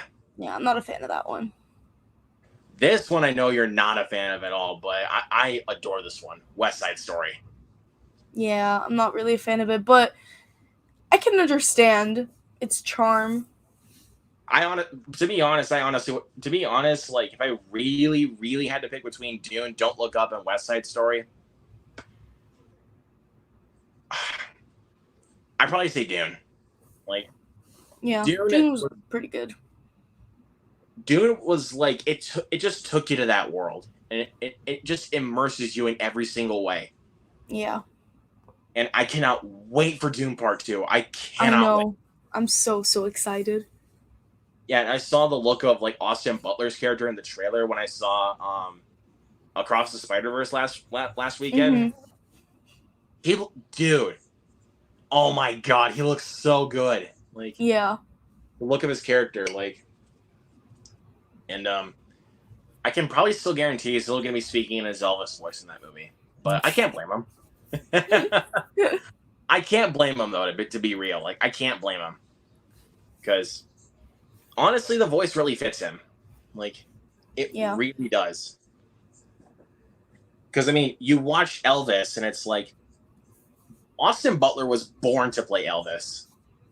Yeah, he was a pretty good casting choice. And for the longest time before I saw The Whale, he was my pick to win Best Actor. Like, no question, because it's like he became Elvis. Like, yeah. But I'm good with Brendan Fraser winning that Oscar because it's like this was like his big comeback performance. Yeah. So it's and just that one sequence he has with his ex-wife, it was like the Oscar is his. That's exactly what we were talking about with Scream, basically with Chad being the new Dewey. Thank you. Catwoman, hands down. Yes. Batman and Robin is fun bad. Catwoman is just suffering. Yep. Batman and Robin is a guilty pleasure, but Catwoman is so awful. Story-wise and also, yeah, the effects are awful. I wouldn't quite say that Nomadland was the worst Best Picture winner. I think for me, it would easily be Crash. Crash did not deserve to win whatsoever. I would have honestly given it to Brokeback Mountain instead of Crash. Judging Batman and Robin as a comedy, oh my god. It is. I'll be real, it is.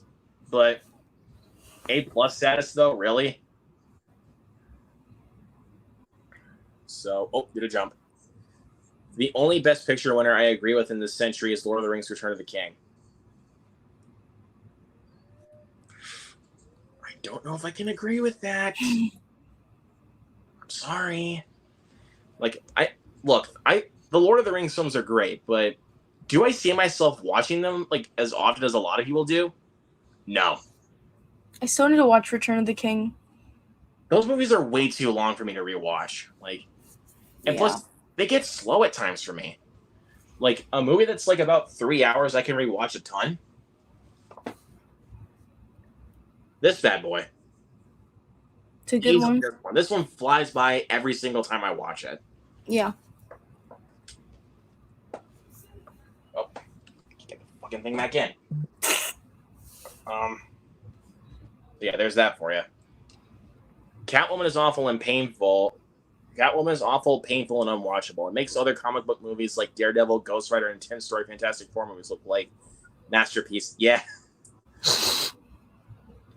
Daredevil especially. Like, that movie's terrible. Like, and I'll even give you another one. Like, Catwoman makes Elektra look like a masterpiece. Oh my god. Elektra's terrible. Like, it's so bad. Yes, I actually did forget about this. No Country for Old Men was the Best Picture winner. It did win Best Picture. So, like, see what's another one. The Departed won Best Picture back when it came out. And I was like, yes. Yeah. Another one. I'm trying to remember what else won Best Picture. Birdman won Best Picture, but I honestly would have given it to Whiplash. I don't think Birdman really deserves. I think that movie was also very overhyped. Like, it was one of those things where I watched it and I'm like, I don't know, people really like it, but I didn't love it. It was just fine for me. I would have also given it to Whiplash 100%. Whiplash is like, it's a lot easier to watch for me. Like, yes, it's very intense with the way that J.K. Simmons like plays as this band teacher, but it's just his dialogue that makes it so funny. Like, I'm trying to remember what else won. I mean, obviously, Moonlight did not deserve it. To be honest with you, La La Land deserved it way more. Green Book won Best Picture, but won Best Picture. And I was like, really? That's the best one? Like, I really thought that A Star Is Born was actually really going to win Best Picture, and I would have been okay with it. Like, yeah, that's a great movie. I remember what one bit. Parasite, easily Best Picture winner. Like, that was a great movie. Parasite. Yeah, deserved it. Intense. Like, that movie is. Ooh. Yeah. That movie is heart racing. Mm-hmm. What else? There's like so many Best Picture nominees like that are just coming to like winners that are just come to mind. It's like I can't remember so many fucking ones. Yeah. I know The King's Speech won Best Picture, and I was like, "That's the best one." Yeah, I like that one, but I honestly would have given it to something like The Social Network. But yeah, I would have. I was gonna say that I think The Social Network is a much better movie. Definitely. Or wait, that was the year after, I think it was, or something like that. I don't quite. Oh yeah, it was the same year. Never mind. Yeah, I think it was the same year. Because I know because the year before the Hurt Locker won Best Picture, and I was fine. I'm fine with that. Hurt Locker's good. I need to watch that movie. But if it were up to me, though, I would have given it to obviously Inglourious Bastards. I think I remember which one won for 2014. I think I do remember which one it was, but at the same time, it's not clicking with me. Like it was the same year that the Wolf. Oh wait, it was 12 Years a Slave.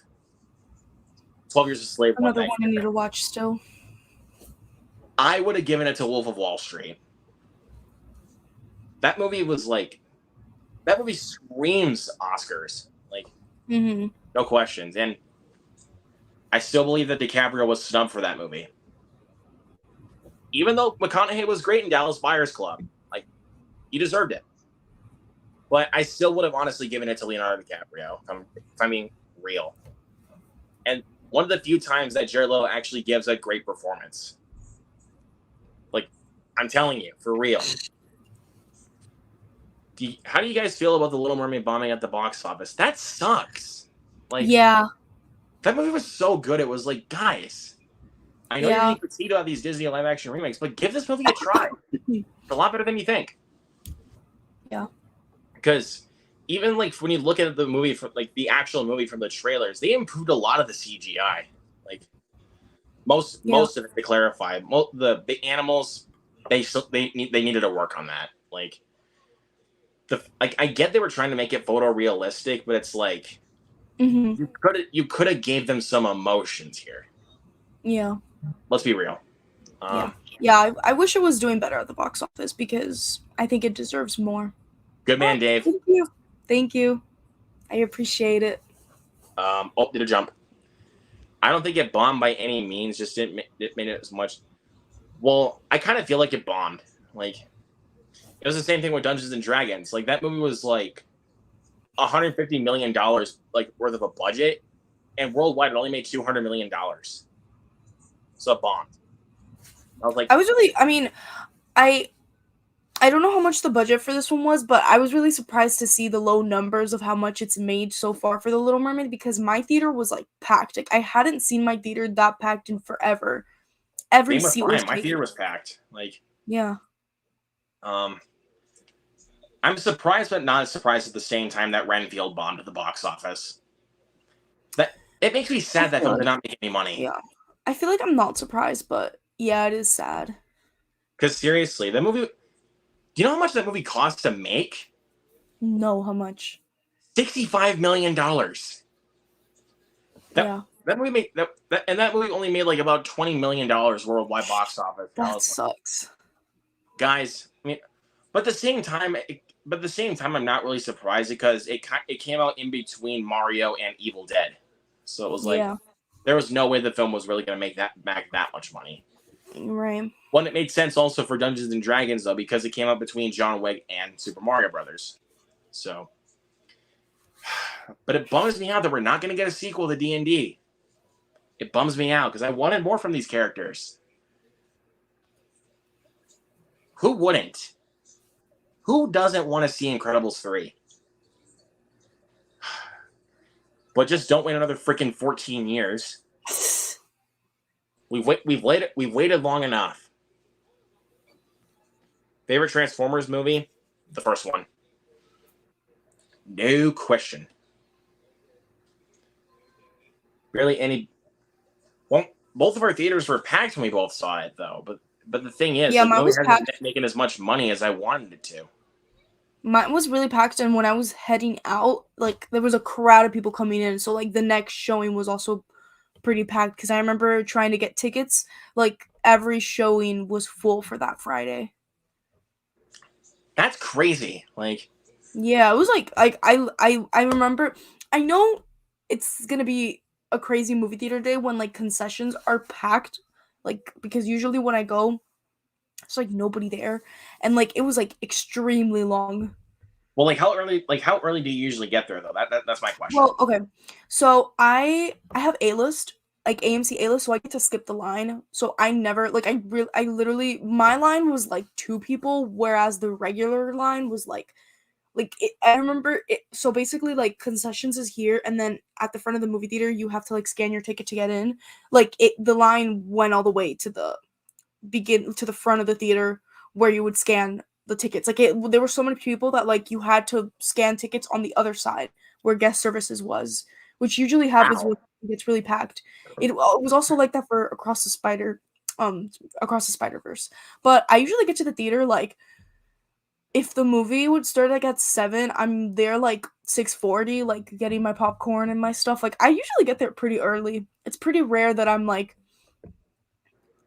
I never Like, really go to the theater late, but it's pretty rare if like I miss the previews and stuff like that. Unless like I'm like coming from like school or work or something like that and it's like I'm just rushing to get there. But I usually like to take my time, especially because if I go to see a movie and I order something else that like other than popcorn, like at my AMC they have like flatbreads or like mozzarella sticks, like they take forever to make those, so like I want to get there early enough where I don't like miss anything of the movies. yeah, that makes sense. I mean, Yeah. I get there usually like about 15 to 20 minutes early because Hmm. so that way I can get in. So that way I can get in line when I get to the theater, get my snacks, get my ticket, and then obviously go to my seat. And Hmm. um, but the ones that definitely took the longest, like for the lines, were easily Scream 6 and Evil Dead Rise. Like, Yeah. because both those movies, when I saw Evil Dead, like obviously I'm talking about my first round of Evil Dead Rise. Hmm. Because I saw them both on a Friday night, obviously, which was opening night. Um, they were packed. Like Scream 6 was pretty much full. Yeah. Like it was like a pretty much a full theater, and I was like, Hmm. well, good. This is what I wanted. Because I Yeah. mean, there was like 4 movies out in like one day at my theater. Like Hmm. they just put in 4 new movies. Obviously, Scream 6, and then they put Champions and 65, and Jesus Revolution. But at the same time, it's like you could have at least narrowed it down to at least Scream, like because it's like there's a like your target audience, like the target audience is gonna go see it. Like there's a lot more people that are gonna go see Scream. Yeah. So like because that way you could actually keep some other movies in theaters for long enough. Like what's a good one? Like Puss in Boots. Like they kept that in my theater for a good while. I think they kept it in longer than Avatar, which was surprising. Oh But at the wow. same time, I was like, good, Hmm. because it's like that movie deserve because if I'm being honest, that movie honestly deserves more money than Yeah. Avatar does, and plus it's a lot more rewatchable, like way more rewatchable. Like I Hmm. think I think I've seen that movie like 4 times now, Yeah. twice in theaters and twice at home.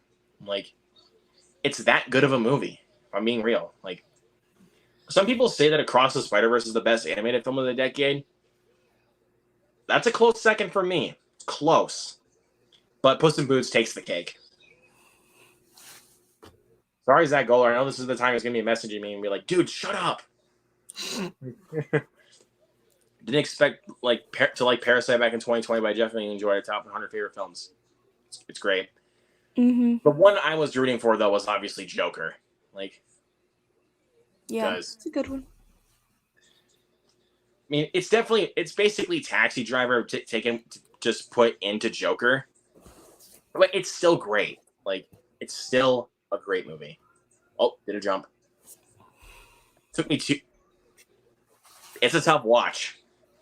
Yeah, it's one of 12 the Years a reasons why I Slave is haven't a seen it. very tough movie to I get feel like through. I need to be in the mindset, in the mood. The same thing with any Darren Aronofsky movie, where it's like you need to be in the mood to watch it. Yeah. Um, I might get a sequel if people want. I don't know what he's referring to. Expand on that a little bit there, Josh. How do you guys feel about 3 live-action Disney remakes for next year? Snow White, Lilo and Stitch, and Mufasa. I'm actually really pumped about Snow White. Like, Yeah, me too. like, I'm really not a fan of Mufasa the Lion King because I wasn't a fan of that, like the Lion King remake that they did at all. Like I feel like I'm like it's literally a emotionless copy and movie. paste.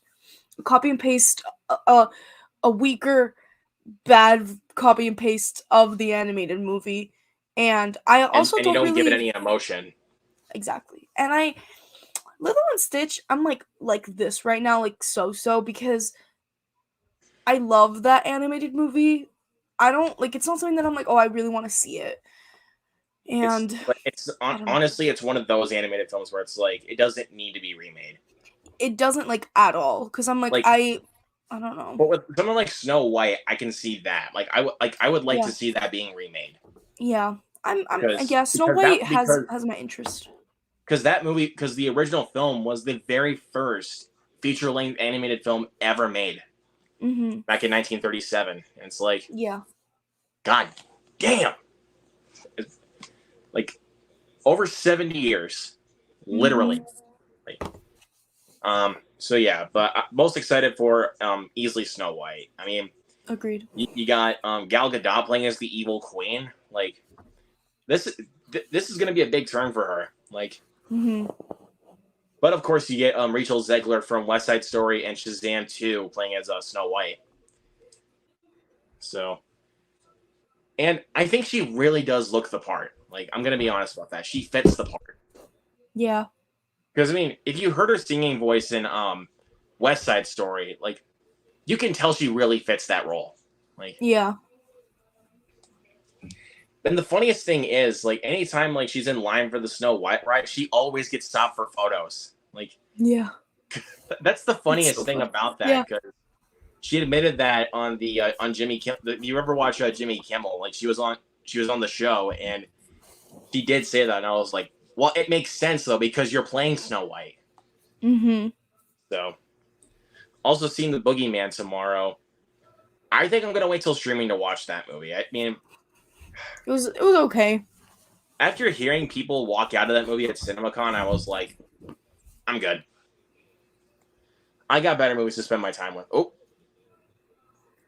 my Cinemark sucks with snacks and stuff. Again, the last time I went to a Cinemark was when I saw The Covenant, so I didn't really get much snacks from there. Champions was good. More people need to watch that movie. I agree. It is a good movie. I still need to watch that one. It is on Peacock now for to watch. Yeah, I saw. It's a good one. Very funny. Like, but the movie I'm waiting for Peacock to actually premiere is Renfield. Like, Mm-hmm. come on, Peacock, just get it already. Yeah. Like us fans of the movie are waiting to watch it again. Like, because I definitely want to watch it again. Like, I loved it in theaters. Yeah, I would love to see that again. Like, I don't think I laughed harder at any scene in a movie in theaters than with Renfield. Like the motel fight scene. Like, I don't think I laughed harder than any movie with that. Like, or besides obviously Jackass, but I'm just talking anything besides like Jackass, obviously. Like oh my god, like my laughter for that scene in Renfield was like unprecedented. Like I laughed way too hard.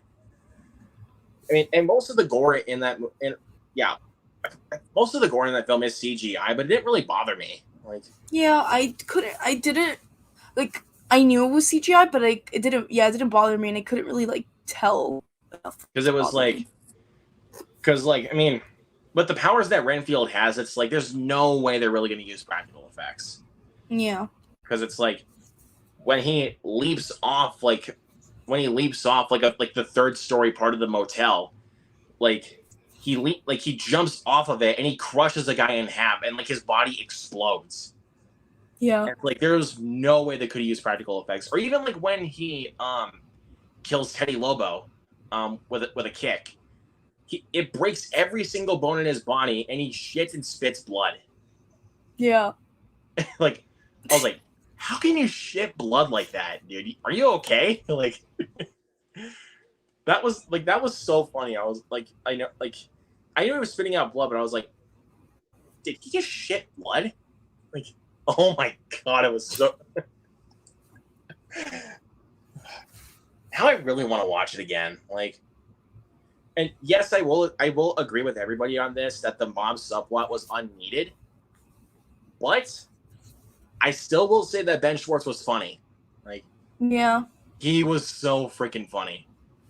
If you thought he was funny in that, you got to watch the two Sonic movies. I'm telling you. Oh, yeah, I know. I still have to do that. I gave you that. I gave you that I set know. for those two movies. I gave you those. I'm also looking at it in my shelf. This could be a little task over the summer to watch those two. Like, yeah, Because I mean, have you ever really like played any of the Sonic games? Um, I think I don't really remember too much. I think I just played one that was like an Olympics one. Oh, yep. I Like, played those but games I too. barely like I remember playing it, but like I'm not as big as a Sonic person as I am of like Mario and stuff, but I do remember that one a little bit. I had Yeah, I that mean, game. it's not like both of those films are not. You don't really have to like know the games that well in order to enjoy those movies. Yeah. I mean, the first one is a lot more Hollywoodized, like for a Sonic movie, Mhm. but the second one is a Sonic movie, like like straightforward Sonic movie. Even though yes, there is a wedding subplot that you do see in the trailers, Mhm. but it's still. But for most of it, it is a Sonic movie. Yes, you do, Dave. Yes, you You do. should watch it ASAP.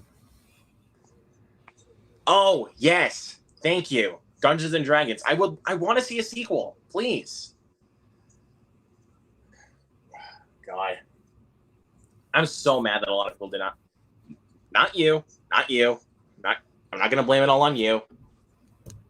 But I'm just saying for other people that did not see Dungeons and Dragons in theaters, shame. Again, Jennifer, I'm Yeah, I not need directing to. it towards you though. Like, Should have because seen I mean, it. you probably were busy by the time, so I'm not gonna direct it towards you. And you see, like, big difference with that. You have Rachel Zegler and Gal. Yes, exactly. That's what I was saying. Especially with how Rachel Zegler did her singing in West Side Story. It's like It's really good for Snow White. it's perfect. Like her singing voice is like perfect for that role. Oh, did a jump. I need to give Renfield a retry. I might have been too harsh on it the first time. Well, what do you think? That's my question. What would you give it? Like for your score? Love those Sonic movies is coming from a diehard Nintendo fan. You're looking at one right here too. You're looking at one. But I mean, I did play some of the Sonic games too. Like, I'll be real, I did play some of those games, but I wasn't like as fond of those games as it was obviously with the Mario games. So, no question about that. Had a blast with the D&D movie. I'm not even into D. That's another thing. Even if you never played those games, even if you've never played the board game, you can still like that movie. Because I mean, here I'll show you. I actually did just recently just pick this up. Nice. And just seriously, look at the cast that it has. You got Chris Pine, you got Justice Smith, Michelle Rodriguez, Sophia Lillis, and Hugh Grant. Stacked cast. Yeah, pretty good cast. Oh yeah, and also Chloe Coleman is in it. Again, great cast. Like, and it comes from the same two guys that made the movie Game Night with Jason Bateman.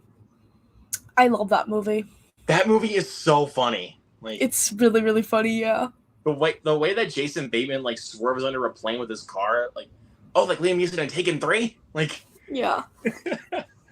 So many pop culture references in that movie, but it's like it works. Like that's the type of movie it's going for.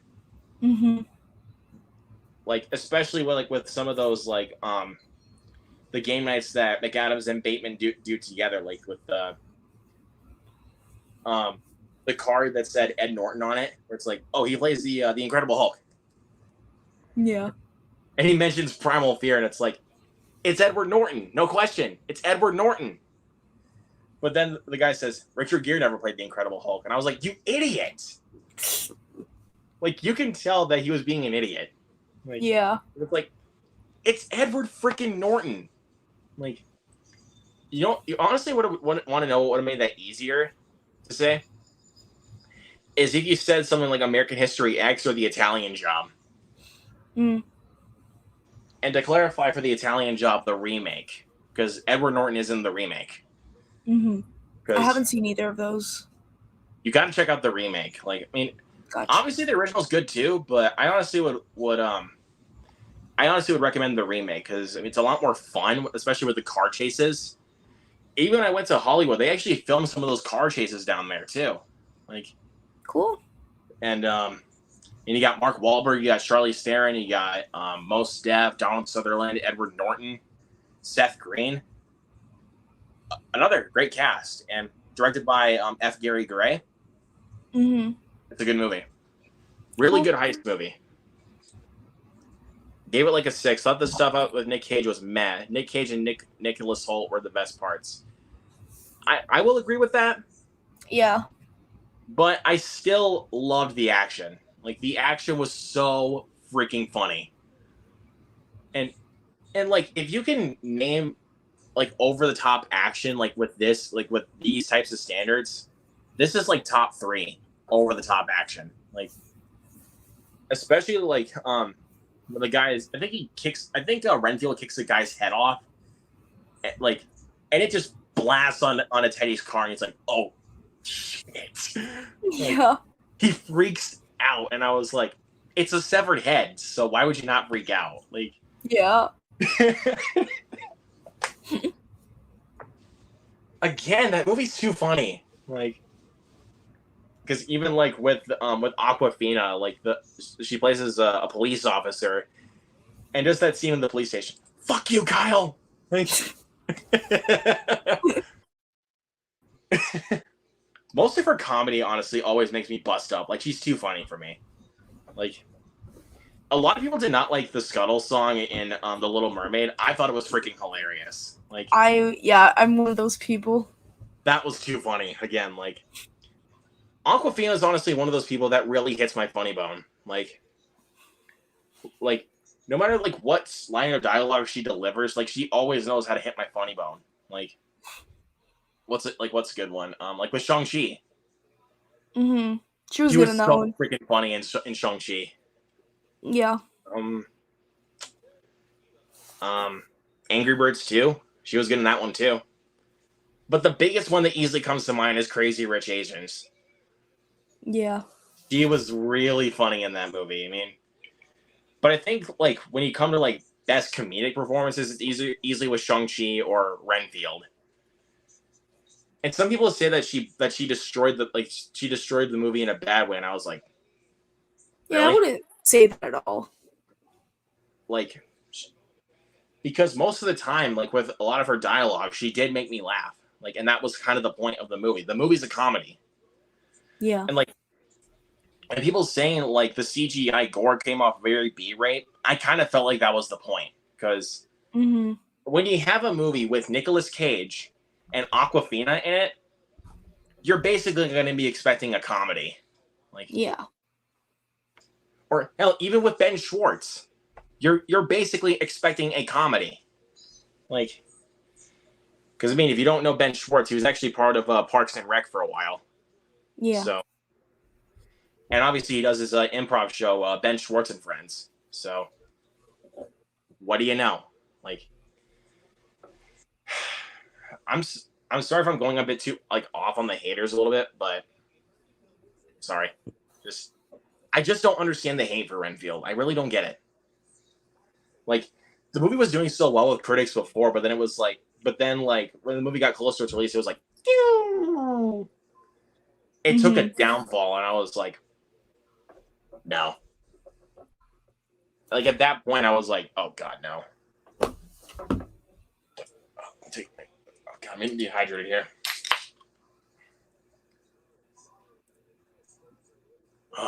Okay. Sorry for the little delay there. All good. I also thought the fights looked way too Mortal Kombat. That's another thing. Like, because the only way that Renfield can get powers is if he eats bugs. Like, and he kind of goes basically Scorpion style on those guys. He goes Scorpion basically. Scorpion or Johnny Cage, whatever you want to say. Let's see. The Machine is hands down the best comedy of the years for me thus far. I really wanted to watch The Machine, but my theater did not get it, and I was like, oh, that sucks. It was the same weekend as The Little Mermaid, and if that came, I was going to do a double feature watching that and The Machine. But unfortunately, I decided to get a sitcom comedy called About My Father with Robert De Niro. and the guy that voiced Spike in the Super Mario Brothers movie, Sebastian Maniscalco, I think that's how you pronounce his name. Mm-hmm. But yeah, he voiced Spike in the Super Mario Brothers movie. The guy that was part of the Wrecking Crew. Have you even gotten one call since you left me to start your dumb company? Yeah, our mom called and said that was the best commercial ever. Like, again, Charlie Day was perfect for Luigi. Like, he was just He was. perfect. Like, I know it was just Charlie Day talking, but at the same time, it was like I kind of forgot it was him. Like, because Yeah. he just delved into the character. Like, because I mean, Luigi's voice is definitely not that high pitched, but if you really look into some of the earlier games, he definitely does have a high pitched voice. Like, so I kind of like what they did with that. Bert Kreischer and Mark, yep, Bert Kreischer and Mark Hamill in The Machine. If you guys don't know Bert Kreischer, that's actually based off of one of his stand-ups, is what The Machine is. Well, let's see. What's another thing I want? Like, every time I even think about Mario, I still cannot even get over the freaking plumbing commercial where Chris Pratt literally goes in an Italian accent. It was so funny. And I was like, oh, that's what people were saying, like, about the Italian accents and everything, playing it as a joke. Like, that is just perfect. Like, seriously, like, I just love just going in that moment. It's me, Mario. Are you tired of paying too much for plumbing? Mamma mia! That's why the Super Mario Brothers are here to save Brooklyn. You do such a good impression. I've seen that commercial so many times, like, and plus I watched that clip sometimes so many times where it's like I just know that moment, like, yeah, like, seriously, and your wallet, like, and it's like I'm so glad they expanded on this commercial, like, because if you saw the commercial from the Super Bowl, very limited, like, they basically gave you the beginning basically with the rap and everything, and obviously unclogging the sink. But they did not use the phone number thing, like, they use in the commercial. So it's like, yep. 1 sec. All right. To head out for a minute or two, like, just got that. Yeah, I just got that in the private chat. Yeah, I have to head out in a minute or two, unfortunately. Oh, that. Okay. Yeah. All right. Let me just hit these last few comments, and then we'll head out of here. Of course. Yeah. The Peaches song has been oh my god, so freaking ridiculous. If you have Spotify, it'd be really funny. You know how Spotify at the end of the year does like a Spotify Wrapped, if that was like one of anybody's favorite songs, like top songs of the year, like that'd be pretty funny. Oh my god. Like, at first, like, when I heard this, I was like, oh my god, people are gonna hate this. But then it was like, but then that song just like blew up all over the internet, and I was like, what? Like, this is crazy. Yeah. Preachers.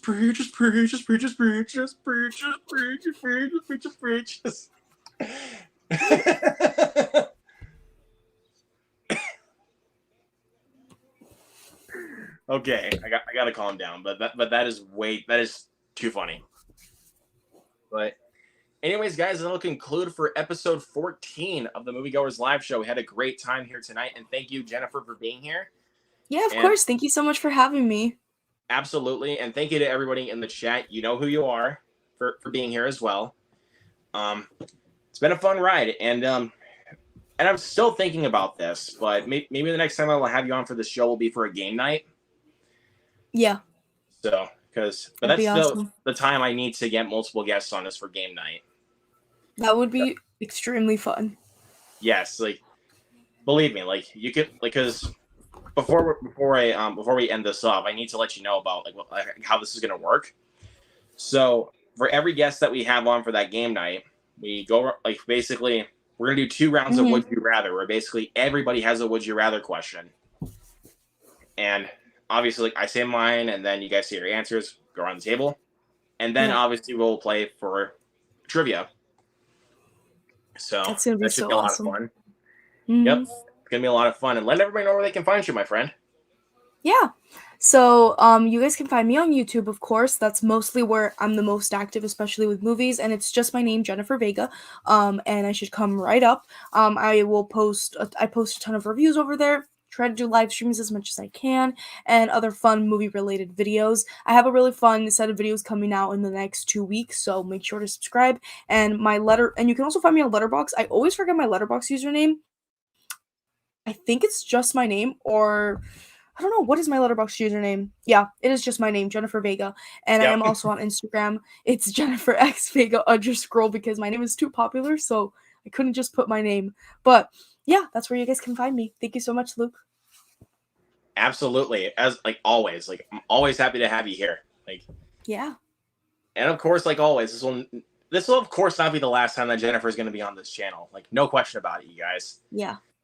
So, of course, I left a link in the description below that goes to her channel. So please go subscribe to her channel Thank as you. always, and subscribe to my channel as well. Getting to the goal of 500 subscribers. So, and thank you guys also for 400 as well. Thank you guys, Yeah, and smash that congrats. like button, and thank you. And yeah, always again, look forward to more videos coming to my channel. Obviously, traditional movie reviews, live streams, and watch alongs. Tomorrow night at 7:30, another episode of the show with my guy Sully Streams. So look forward to that. And then Thursday, again, another episode. I'm keeping the show going. Episode on Thursday with Hard Copy Blues, or then, and then Friday. It's finally time, everybody. Friday is the watch along for The Black Phone. It's finally time, ladies and gentlemen. So that's everything you can look forward to from me. And Jennifer, you did tell me that you got your Spider-Verse review coming. So Yeah, my next video it's kind of a review of The Little Mermaid, The Boogeyman, and Spider-Verse all in one. It's kind of like what I've been watching lately at the movies, just because I wanted to kind of keep it going because I have some other really exciting videos coming. So yeah, it's like about a 15-minute video of just me talking about those movies. So yeah, I'll be there to see it. So thank you. of course. So yeah, make sure to go check that video out when she gets it up. And of course, look forward to more videos from me coming up very soon. We will see you guys in the next one. Peace. Bye.